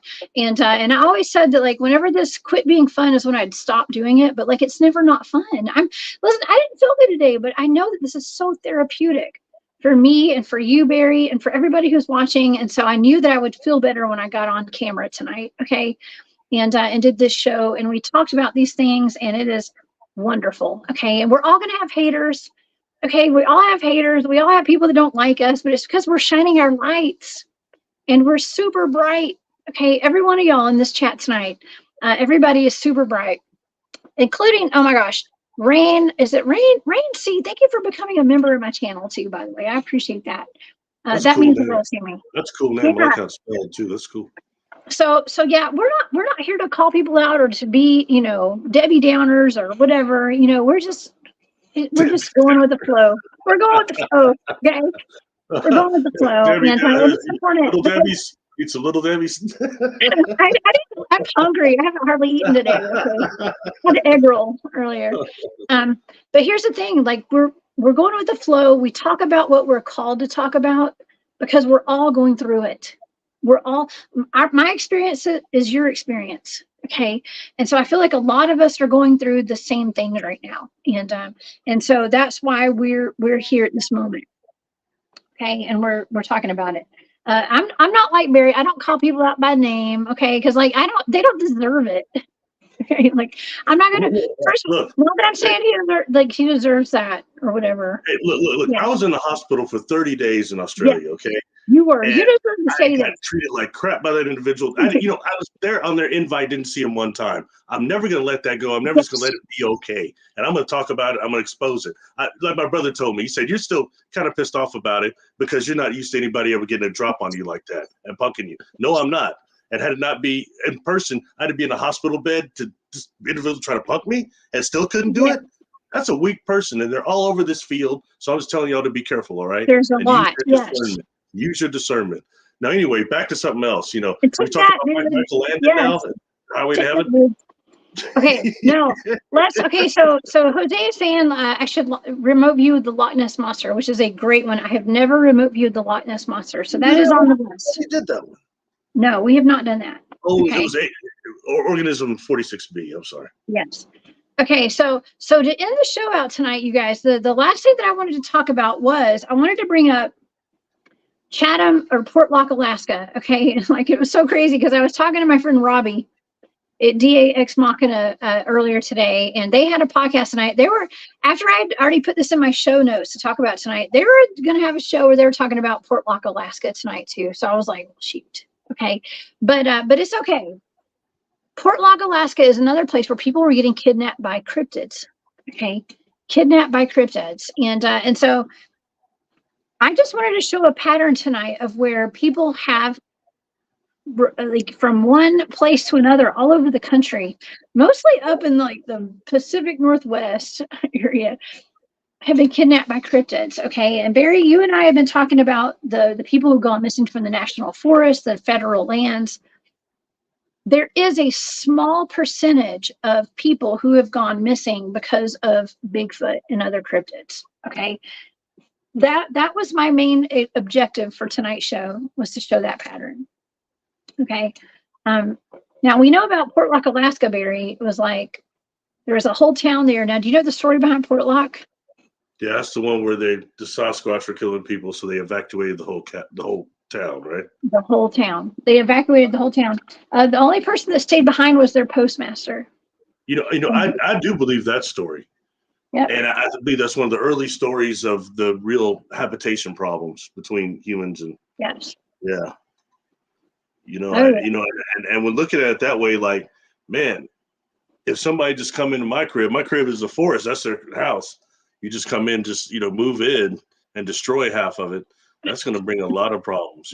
That's all the way down to, I always found it so interesting in Redwood Forest when they would talk about how the Sasquatch were throwing the actual bulldozer um, scoops or whatever, just taking them off and throwing them down the. I mean, that's a lot of strength. There's sometimes a part of me that is a bit marvelous and marvel of Sasquatch strength. How strong are they? Is it, you know what I mean? Is it Lou Ferrigno strong as in the Hulk, or is it like that? I mean, it's really interesting to me.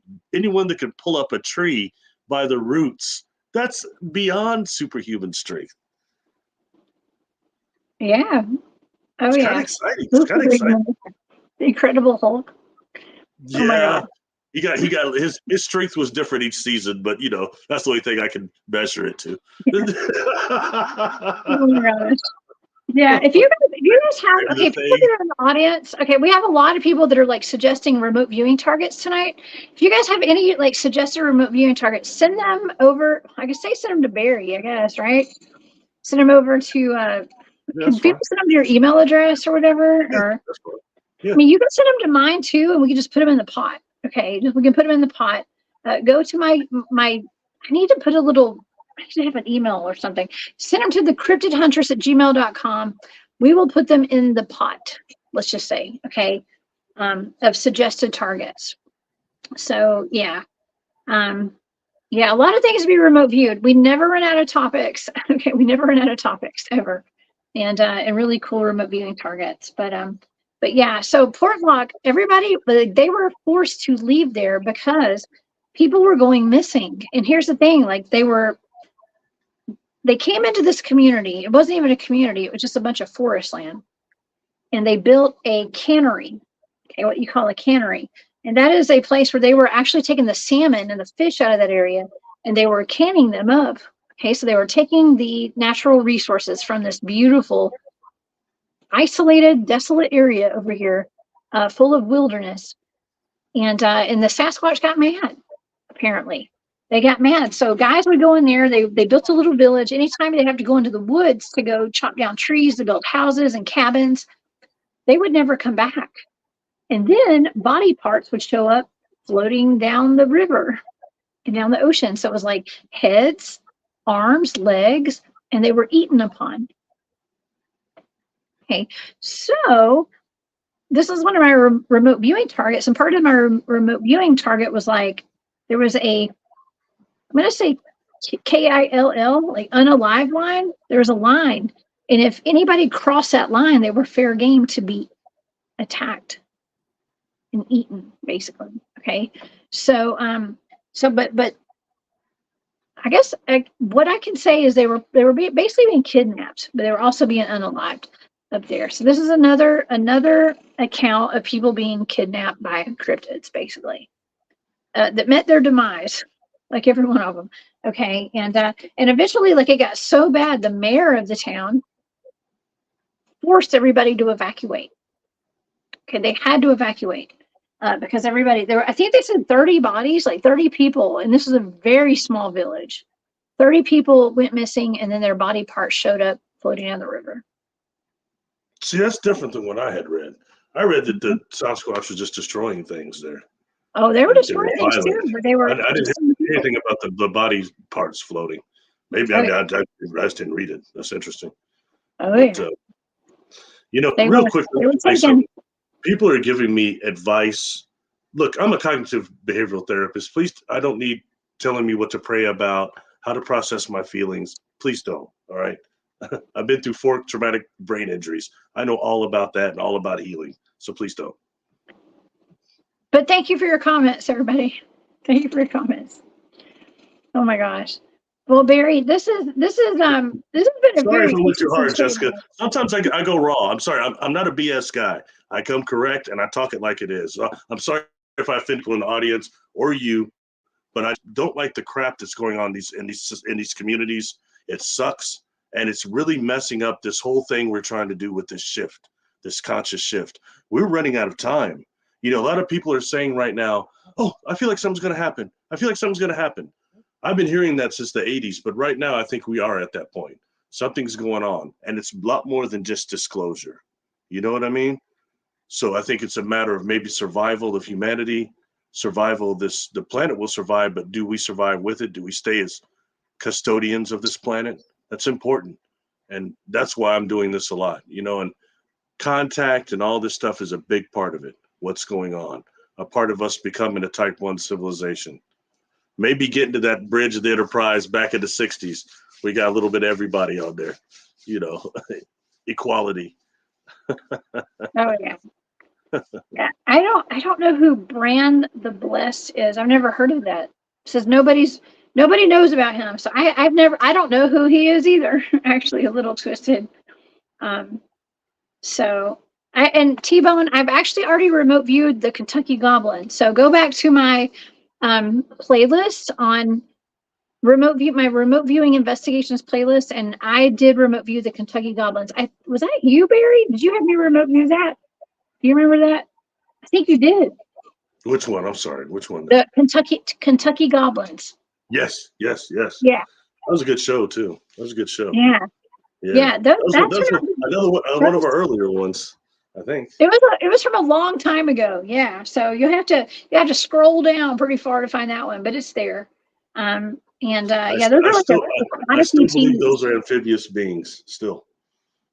Amphibious, yeah. Well, what I found interesting was that they were interested in the children. Okay, the remote viewing data said that they wanted the children, which is not good. Okay, I didn't take that as a good thing. Well, you know what I took it as? What? It's the same as Zimbabwe children. They're trying to communicate with the children because the children are the future. And what happened when they were communicating with those adults? They got blasted, right? Remember the first one that walked up had its hands up, which is generally a sign of peace, and it got blasted. Yeah. So maybe because I think they would have really trying to get the kids, they would have got them. I think they were probably trying to communicate with them. And and from the beginning, right. I never sensed benevolence from those creatures. Now I did sense distress, some type of technological error with whatever the craft was. But Yeah. Well, yeah. We cover it all though, right, Barry? Like we've done so many remote viewing targets, and I hope you're ready though. You opened up the gates on this suggesting target stuff. You know how many targets I get for you all the time? I hope you're ready. Yeah. I'm always up for a challenge. I really am. I mean, and like I said, I felt I don't usually feel so drained after I do a target, but the one that we did for Thursday night, it's really drained me, and I've really had a lot of really negative energies coming at me since that happened. Okay, and I'm not getting into personal business or anything, but it's just been very negative the past couple of days, and it's made me tired. Okay, it's made me very tired, and I for like a split second today, I was like, man, is this really worth it? I'm doing this out of the goodness of my heart because I want to help. Okay. And I want to do this because it's fun. But then it's like, man, I've really felt like I've been smushed down a little bit past couple of days. And so, I don't know. That's why, I could have completely just not done this show tonight. And I was like, you know what? I'm just going to do it. We're just going to double down. Screw it. You would have missed my company, my great jokes. I'm not missing this. Right, man. I know it's almost midnight where I live, so we're partying. This is a good Saturday night. So I had to go on. It is therapeutic, being here and talking and seeing this beautiful chat here tonight. And on a serious note, I'm sorry if that target stressed you out too much, because that's why I kept telling you I had a big one, and I kept kind of building you up to it for a couple of weeks. Because I didn't want it to be so impactful. And I try not to give you targets that could put you in danger or anything like that. But this one seemed like it was really important. And sometimes for the record, a couple of people had said in the chat that David Paulides says that the missing 411 cases can't be remote viewed. I don't know if he said that or not, but if he did, apparently he's wrong. He's not got a very good viewer. That would be my because you had no idea what you were looking at and you could see it. So, well, that's something else that I've been thinking about. Okay, now I want the audience to know most remote viewers that are real remote viewers have at some point worked for the government, probably. Okay, now I work for the government in a state position. Okay, but I didn't learn remote viewing from the government. Okay, I'm not government. Okay, I can do this, and I don't have to worry about my pension. Okay, I'm just saying, I'm just putting it out there. Okay, so maybe that's why they haven't found a remote viewer that could actually do it. I'm just saying. I'm gonna leave it at that. No, I did hear him say that he doesn't believe in psychics. He slammed that a few times, which doesn't have much thought to me. But I never heard him say the thing about remote viewing. So I don't know about that part. But I did hear the psychic thing. He doesn't believe in that, and he's tried many, and none of them can find anything. But I'll tell you what, you and I know one psychic and remote viewer that's caught tons of criminal people, found missing people all over the place. And they'll tell you all about it, yo. Leave me alone, Jessica. What were you talking about before that now? Anyway, back to what you were saying. Back to what I was saying. Yeah. Oh my God. See, I knew I'd feel better coming on here tonight. Oh my God. But seriously, but I think I'm trying to stay serious now. I gotta get serious before I get booed out of here. But the whole thing with the missing people, I think it's very important, and we pulled that together from several different ways, several different avenues. I think it's important, and it's good data that came out of that, and so thanks for doing it. And I'm sorry to put so much pressure on you. Next time I'll give you something like a Michael Landon deal. I'm telling you, we need to do one of those. You notice a movie shows like that, Highway to Heaven. What's the other one with the Irish lady? Touched by an Angel. Shows by that don't make it. They don't make it at all. But you get something like V on there, man. It'll be top watch show where they're eating rats like that. Oh my God. I was on a panel of colored a people contactee panel of color today that we've been organizing, and the lady on there, one of the ladies is saying that she deals with reptilians, and she's had a very close connection with them. And she was saying some things that were interesting that we don't hear normally, okay? And especially to hear a melanin dominant person talking about this is very interesting, But then we get done, we're leaving, everybody's hungry. She says, I'm hungry, I'm ready to go get something to eat. She looks up, and I'm not going to go eat rats. I mean, she's talking about V. I guess you don't watch TV a lot, but you remember that old movie? TV show, V? Oh, okay. Yeah. V. Yeah, of course. The Beastmaster was on there, Mark Singer. Yeah. Anyway. Yeah. Oh my gosh, everybody, y'all are so sweet. I see all these comments in here, and I appreciate y'all. I am not looking for sympathy, y'all. I'm not. I'm not. There's nothing. I'm fine. Okay, I'm totally fine. I got really worn down for some reason. It was a psychic thing, I guess, energetic kind of thing, and it was because it was so massive. I think what you and I did, and that happens, but it's all worth it. This is why I do it, okay? And that's why when my guests had to cancel for the show tonight, I was like, well, let's see, Barry, let's double down on this topic, okay? Because I knew that if I wasn't feeling good and I was getting all these attacks, we're on to something, okay? So that's why we're here tonight. And so thank y'all so much. Thank y'all so much for being here tonight and for sharing your energy with us in the chat tonight. It's super important that we're all here for each other, and we're just out here. I'm not gonna stop putting out content ever. Okay, never. Hopefully on a bigger scale one day. Okay, but for right now, we're doing what we can do. We're doing what we can do with what we got. Right, Barry? Yeah. Somebody's asking some more movie references. Reptilians, The Last Starfire. Starfighter. You remember that one? That had a reptilian in it. Positive reptilian. Yeah.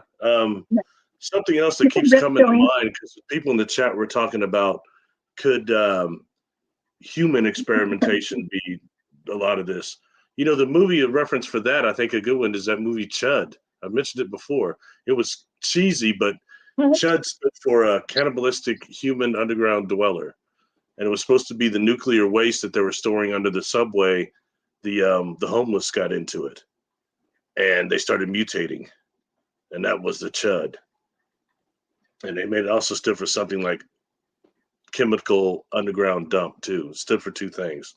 But you know, when some of the things that it was one of the targets we did, I kept picking up like Chud type, because a lot of times Spirit will use movies and TV as references for me.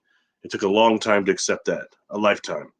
Oh, but, like me having rap lyrics to my remote viewing targets? Yeah, I like that, similar to that. Yeah, and you know, I the fact I can see any movie or any TV show and almost remember every line from every actor, it's a past life thing, and that was a curse, you know. But now I know that Spirit uses that too. I used to think, well, there's no way Spirit could be watching movies, but the truth is, where do these things come from, you know? So anyway. Brown Dwarf and Damien Wyatt say, well, Brown said something a little different, but Damien says David Paulides said he doesn't give remote viewers much value because he has yet to see any help solve his cases.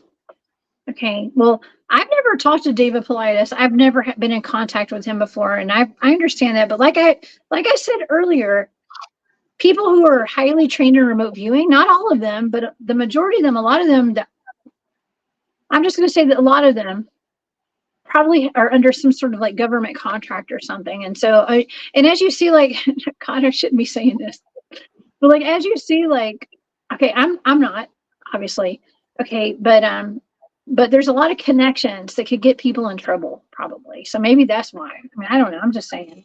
That's my opinion. I'm like, class, I'm raising my hand. You know, I think you should say something before we get out of here. That is the fact that, look, just keeping it real. And this is somebody that just observe, okay? Yes, I've been through one remote viewing class with Princess Janae, so I learned some things in there. But that's not the same. And I say a lot of people have done something like that, and they're saying they're remote viewers when they're really astral looking. They're astral viewing things. It's not the same as remote viewing. You were trained for a long time in a very serious system. And I think that it needs to be acknowledged that there's a very serious training that's long that goes along with this, opposed to people that are just in one class or one workshop, and all of a sudden these great remote viewers. There's a lot more to it than that, the different types you've done. And you don't talk about that a lot, but I think you should, because in some ways, I think there are a lot of people out there calling themselves RVers that are discrediting the field. And I know you've seen it. I've seen it. You just never say anything about it. Maybe. Well, I mean, I get people who are friends of mine who want to bring remote viewers on their show. So they send me like their links, their channels. And these people have like 200, 300,000 subscribers, and they're not actual remote viewers. Okay. So what do I do in that case? I'm just like, well, hey, they'll bring in a lot of viewers for you, but they're not an actual remote viewer like I am. Okay. So it's different. And it sucks having to explain that to every single person that sends me a message, because it's very saturated with people who are not actually trained in remote viewing, claiming to be remote viewers. Okay. I don't know any remote viewers that are highly trained in remote viewing actually in my inner circle. Except for, I don't mean like my inner circle, because everybody that I'm trained with is trained. Even Craig in here is a remote viewer, okay? Overland. I don't know if Craig got trained or not, but I mean, people in my crew, like, we're all trained, okay? But on the online community and stuff, there's not a whole lot of people that have formal training in remote viewing. And that's why it's hard for me to even carry on conversations with people who claim to be remote viewers who don't have the training. I'm just saying, I'm not trying to be rude about it. I'm just being serious. The best two I've met are you and John Vavinko that I've worked with so far. You're the best two. I would put Princess as third, but I think that you two are the top two, and Princess would probably be next. But these the ones of course, I'm not like I've met every remote viewer. It's not like that. But I mean, the ones I've been allowed to had the privilege of working with anyway. So, well, thank you. Yeah, I think that's important. You know, and good work comes out. And I think this is kind of the wave of the future in terms of the way a lot of galactic communication goes is similar to this, and things that break off this remote viewing into straight communication, intergalactic. I'm sorry, Yeah. extragalactic. They want me to say extragalactic. Yes. Yeah. Yes. Well, I mean, Sometimes, it's you know, cool. it's when they get beamed with, hit with energy and hit with information. It happens. It's been happening our last few shows. So it looks like I'm looking up people. I'm not crazy. It's just I get information like that. So Yeah. I mean, it's cool. I'm glad that people are so interested in remote viewing, and any way we're getting the information is important. Okay, so I don't knock people. I don't ever make a habit of like calling people out, but there is a difference between remote viewers and then remote viewers. Okay, oh, so that's a good question. That's a good question. what's Jessica, that? did you go through Farsight for your training? No, I did not. I have no idea. No, I did not. Not at all. There it is. No, I did not. I don't even know those people actually, but I should be meeting one of them. I think the head of my team, the person who taught me remote viewing, knows of them. Okay, knows them kind of, but no. I got a question. I know the Okay, person that taught you remote viewer is anonymous, so we don't worry about that. But I have a right. question. Did they get trained by Ego Swan? Let's just say we use the Ingo Swan methods. Yes, I'm not saying yes they did. I'm saying Okay, that we use those that's good. methods. Yes. That's who trained Ed Dames too. And to be honest with you, I think maybe you're a better remote viewer than Ed Dames. I don't know. I'm sorry. I question some of his stuff, man. I'm sorry. I mean, look, for starters with this, like, do you remember, I don't know if you remember or not, in the late 90s, he said that not comet sighting, Hail Bob had a companion with it that had a pathogen in it Oh that my was God. going to come to Earth and was going to wipe out everything green on this planet. All Yeah. trees, all plants, everything. And humanity would be forced to fish out the oceans. And then once that was done, humanity would be exterminated pretty much. And he went on about that for a long time in the Art Bell show. And this companion that came with Hail Bob. And that did not come forward at all. Nothing like that happened, thank God. At Well, the let same me. time, then he kind of converted it to the wheat rust virus, which is Okay. UG99, which did come forward. So Okay. I'm just throwing this out. You know, Okay. Well, I want to. Okay, so I want to address that too. Okay, because very respected remote viewers in my world have actually remote viewed certain things as well, which I've seen something a little bit different. But this is where they remote viewed them a long time ago. Now, my question at this point is like, have we switched? Okay, we were joking around about switching timelines in the Mandela effect, right?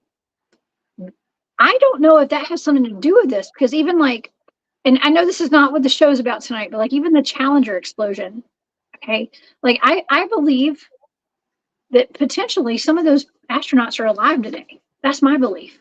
Okay, I have seen some evidence they might be, but I've been told through like remote viewing targets, no, they actually died. Okay, and they were the people I know remote viewed that. So are like you talking there's a about conundrum Challenger? there, right? I lost you. Are you talking about the Challenger? Yes. Sorry. Okay. Yes. So I think that there could be evidence that those people might be alive today, but like, does that mean that there's been like a timeline shift? Are we raising our timelines? Are we shifting? Like, why? Like, why is something that they remote viewed years ago maybe different today if we remote viewed it today? Okay. Also remember you have a situation in what Mary Rodwell talks about. People that are involved in a major accident and beings come in to stop the space-time continuum and pull them out a second before. And that can happen for maybe permanent extraction or like something that maybe happened to me. Like when I went through several windows in my Trans Am, they say it's so odd you didn't lose your teeth and other things like that. You know what I mean? So Yes. it's yeah. It's things like that we have to think about. And when you're dealing with people that were going into space, you know, who knows? I wouldn't discredit that, to be honest with you. That's You know what I right. mean? Okay. Super Sleuth asks, has Jessica remote viewed the Mandela effect? Yes. I remote viewed one Mandela effect. It was Chick-fil-A. I think it was Chick-fil-A. Like I talk about that so much. Like I remote viewed something that had to do with the Chick-fil-A. I don't remember, but I have a show on it. So go back to my playlist of remote viewing investigations. Look for the Mandela effect one, and I remote viewed maybe in a few Mandela effects. It was definitely Chick-fil-A. I'm sorry, I remote view some weird stuff, y'all. Okay, but we did cover that, and I think it's important. I mean, anything that is in our everyday lives that has changed, pay attention. Okay, we got to pay attention to it. So, yes, I have. Go watch that show. Okay. And yeah, J True Seeker, absolutely. Yeah, there are other methods of remote viewing than just Indigo Swan's method. That's totally true. However, I have been trained in several different modes of this. Okay, several different. Ingo was just the founder, though. Ingo was the founder. Yeah. That should be acknowledged. So the main mode of remote viewing that I like to do personally is coordinate remote viewing, because I'm best at it, and I like that because there's written documentation of everything that I experience. So that's why I use that method so often, because I have data that I can show. Okay, because I knew when I started doing this publicly, people weren't going to believe me. People are going to have a hard time understanding it. So, like, what better way to do it than getting a blind target, having the charts written out, and then presenting that, and then us being able to analyze it later. Okay, so I think that's the best for public consumption, Barry. Okay, so that's why I do that most often. Cool. Yeah, but anyways, yeah, what a cool show tonight, man. Yeah, we've really covered a lot of stuff tonight. So not just kidnapping cryptids. Well, it's good to be a little varied, because we went pretty in depth on that other show about the missing people. I think that's the longest one we ever did, actually, wasn't it? It was. It beat the record. It did. It did. Yeah. Wow. It's, these things are all interesting. I hope that exposure of this stuff really starts bringing us to a different timeline on this planet. One that's just, I mean, it's very, very, it's very difficult here on this planet. It's hard to survive. It's hard to prosper. It's difficult. You know what I mean? I'm hoping that these are things that change to where you got probably some souls that don't even want to incarnate here. If you're really coming from a higher vibration, a higher level, you may look at this place and go be like, oh, check, please. I don't want to go there. Even on Star Trek First Contact, what did they say? The first said, the Vulcans are passing through the solar system, but unless they see the warp field being broke, they're not going to stop. They have no interest in Earth at all. Way too primitive. Great, sir. This is funny. I'm laughing over here. I'm LOLing because Robin said, "Remember, chickens are dinosaurs when you stop in for Chick-fil-A. Chickens are dinosaurs. Dinosaurs with feathers." Thank you, Jane. Yes, chicken fingers. It's not fingers. It's chicken fingers and tater bombs, by the way. So that's what we say down here in Georgia. When I talk about this thing here, this blasted thing, this ridiculous radionics device that is the hyperdimensional resonator. And when Stephen Gibbs, who's half insane, obviously, but anyway, when he told me, he said, "Oh, I used the machine that I jumped into the Cretaceous period, Triassic, and I'll tell you, those Tyrannosaurus Rex were to eat me up." And they got feathers. They had feathers. They're birds. They're big birds. Oh, you didn't read that National Geographic, did you? Anyway. No, I don't think so. And by the way, I'm just going to say this, all right? The individual that claimed that they gave Stephen the deals for this, that's not what he said. And that individual claiming that, why don't you send me some of the blueprints of the other devices you have that match the ones he sent me? You should have all that. And even more. I want to see it. I'm open to it. So let's send it to me. My email is barrylittleton13@gmail.com. But don't just say things to me on an open forum. Oh, I gave all that to Stephen Gibbs and stuff like that. I require evidence. And I'll listen to you, but show me. Because he sent me something. I have these journals that have different devices in them that are more advanced than this one. Okay? And my friend that's in physicist. He looked at this stuff. Okay, so at least the ones in the blueprint. So you should have that stuff, and even more. He claimed he got that stuff from people in the future. So you should have something similar, even more advanced. Send it to me, and I'll look at it. But otherwise, I don't believe you. Sorry. Okay. All right. That's the word. That's the word on the streets. T-Bone, thank you for that super sticker. That's so sweet. I appreciate that. Yeah. Man, I mean, we still got like almost like 200 people watching right now, Barry. It's midnight over here in Georgia. So, but we need to probably try to wrap it up a little bit tonight because That's cool. we've talked about so much stuff, and it's my son's birthday, so we're having a little Happy birthday celebration. to your young Thank you. son. Make sure he gets some guns so he can imagine murdering some people. That's always good, you know. Hey, the soldier. Okay, the soldier. I'll say it again. You need to give him the treat of watching First Blood with your son. That's one of the best older movies as far as the war movies. That's a good one, I think. Not Rambo, but First Blood, the first one. That was a good movie. Yeah. Well, he's a sniper. He likes Jarhead. That's on. I know. What's Jarhead? Is that a cartoon? No, it's not a cartoon. Definitely not a cartoon. Yeah, I'm convinced he's a reincarnated soldier. Okay, he's a warrior. I think that he comes here every lifetime as a warrior. There is no doubt in my mind that kid is a warrior. So, I think you're probably right. I haven't had a client like that. That is the result of that video on my channel, The Black Reptilian. That I did probably 4 or 5 past life regressions with that client, separate ones. And in every life, they were a warrior, every single one, except for the one with the Black Reptilian. They're saying their soul needed a lifetime of respite. And it was that one. So very interesting. So I think it's probably not a joke you say that. And every time you talk about your son and that, I always think of that show, Ghost Inside My Child. Those kids are all like that. A lot of them are like that. They remember their last life very vividly. And I can tell you through my work, it doesn't take very long for us to reincarnate. Not like what we think. Listen, he's my son, and I know I'm a war woman, so he's got to have a mom like me to be able to be the warrior that he used to be and he is now. Okay, so I'm nurturing that. Yes, I bought him a brand new gun yesterday. That was his gift, and yeah, it's the airsoft. Okay, so he's into airsoft. It looks real, but I mean, and it could hurt somebody. Okay, but it's not an actual gun. He knows gun safety. But hey, yeah, happy what birthday! Happy birthday to my love, went away too quick. Somebody just turned 38. Happy birthday to him. Oh, good. Happy birthday. Maya Lee, I think it was. Okay, my love. Yes, happy birthday, bud. Okay, thank you for being here. And yeah, a lot of Geminis. Barry, you had a birthday coming up too. You're throwing it out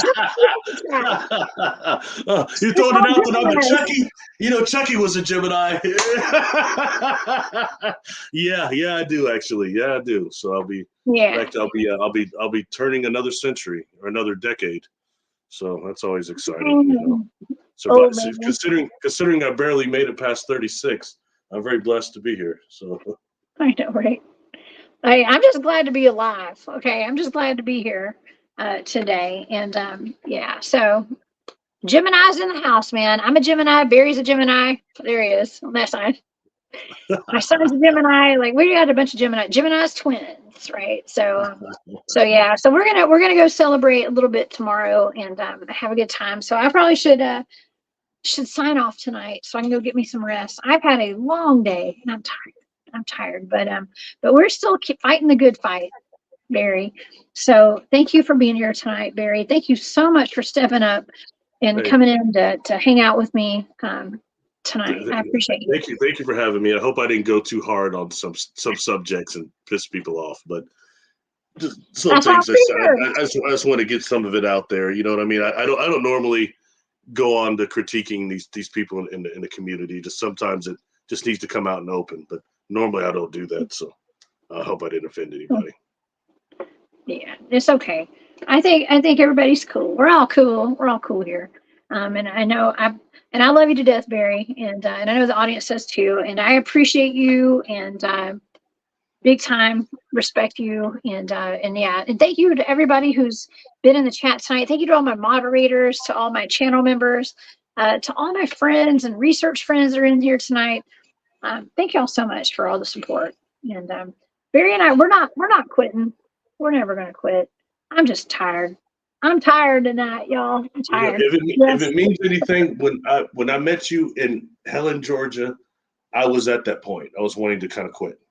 You know what I mean? And it's like I'll keep doing my personal work, but like public appearances, being on interviews and stuff like that, I was just gonna quit doing it because I was getting burned out on the negativity. Then you came around. And I said I wasn't gonna work with anybody anymore, and then you come around and changed it. So that's that important. You know what I mean? So if I'm helping anybody now, it's because you helped me to come out of that. So that's important. You know what I mean? Yeah. I think. Yeah, it is. It is. But you know, it's easy to get kind of burnt out too. Like when we do like heavy subjects, like heavy topics. And with the remote viewing thrown in, it can be a lot, you know, for me. And so, but that's what we're here for. Okay, so that's why we're here. So yeah, thank you everybody. Those Heidi's in the chat. Hey Heidi. What's up, Heidi? Yeah. Can you tell everybody where to find you, Barry? Let's advertise your YouTube channel and your Patreon. Yes, I resident HE double hockey sticks. No, I'm just kidding. Sorry. I'm Barry Littleton on YouTube, and my email is barrylittleton1313, barrylittleton13@gmail.com. I have a website, it's barrylittleton.com. It kind of sucks. I don't get on there very much. But YouTube, I do a lot of stuff on there. I'm also on Patreon, Barry Littleton. I'm on Facebook under Barry Littleton. I try to kind of post stuff sometimes and communicate with people a bit on there. So that's pretty much it. YouTube's a good one. Please go to the playlist, subscribe, hit that bell, and much appreciation to all of you. Thank you for accepting me and for listening, and you got a great audience. We have the best audience. Oh my God, we have the best audience. Yeah. Thank you guys so much for being here. This has been a treat tonight. And thanks for bearing with us and hanging out with us for 2 hours and 12 minutes so far. And y'all come back and see me tomorrow night. I'll be at Spaced Out Radio with Michael Merle. Okay. With Spaced Out Radio with Paranormal Road Trippers. He and I did some ghost hunting together in Virginia City, Nevada recently, and out near Reno. And he stayed at an old miner's cabin where I think it was gold miners, I guess. Like they had the worst mining accident in all of Nevada history. And they put all the deceased bodies in the yard of this cabin that he stayed in by himself for 2 nights. And it's super haunted. We're going to talk about that tomorrow night. I don't normally do ghost hunting guests very often, but tomorrow night is going to be a treat. So you guys please tune in 10 p.m. on Spaced Out Radio. Okay, so it's going to be a good show. Otherwise, you guys have a wonderful night. Barry, thank you again so much for being here. And thanks for all the love and for all the support, you guys. Y'all are awesome. Have a great night. Stay safe out there. Lock your doors. And I'll see y'all tomorrow night. Bye, Barry. Bye, guys.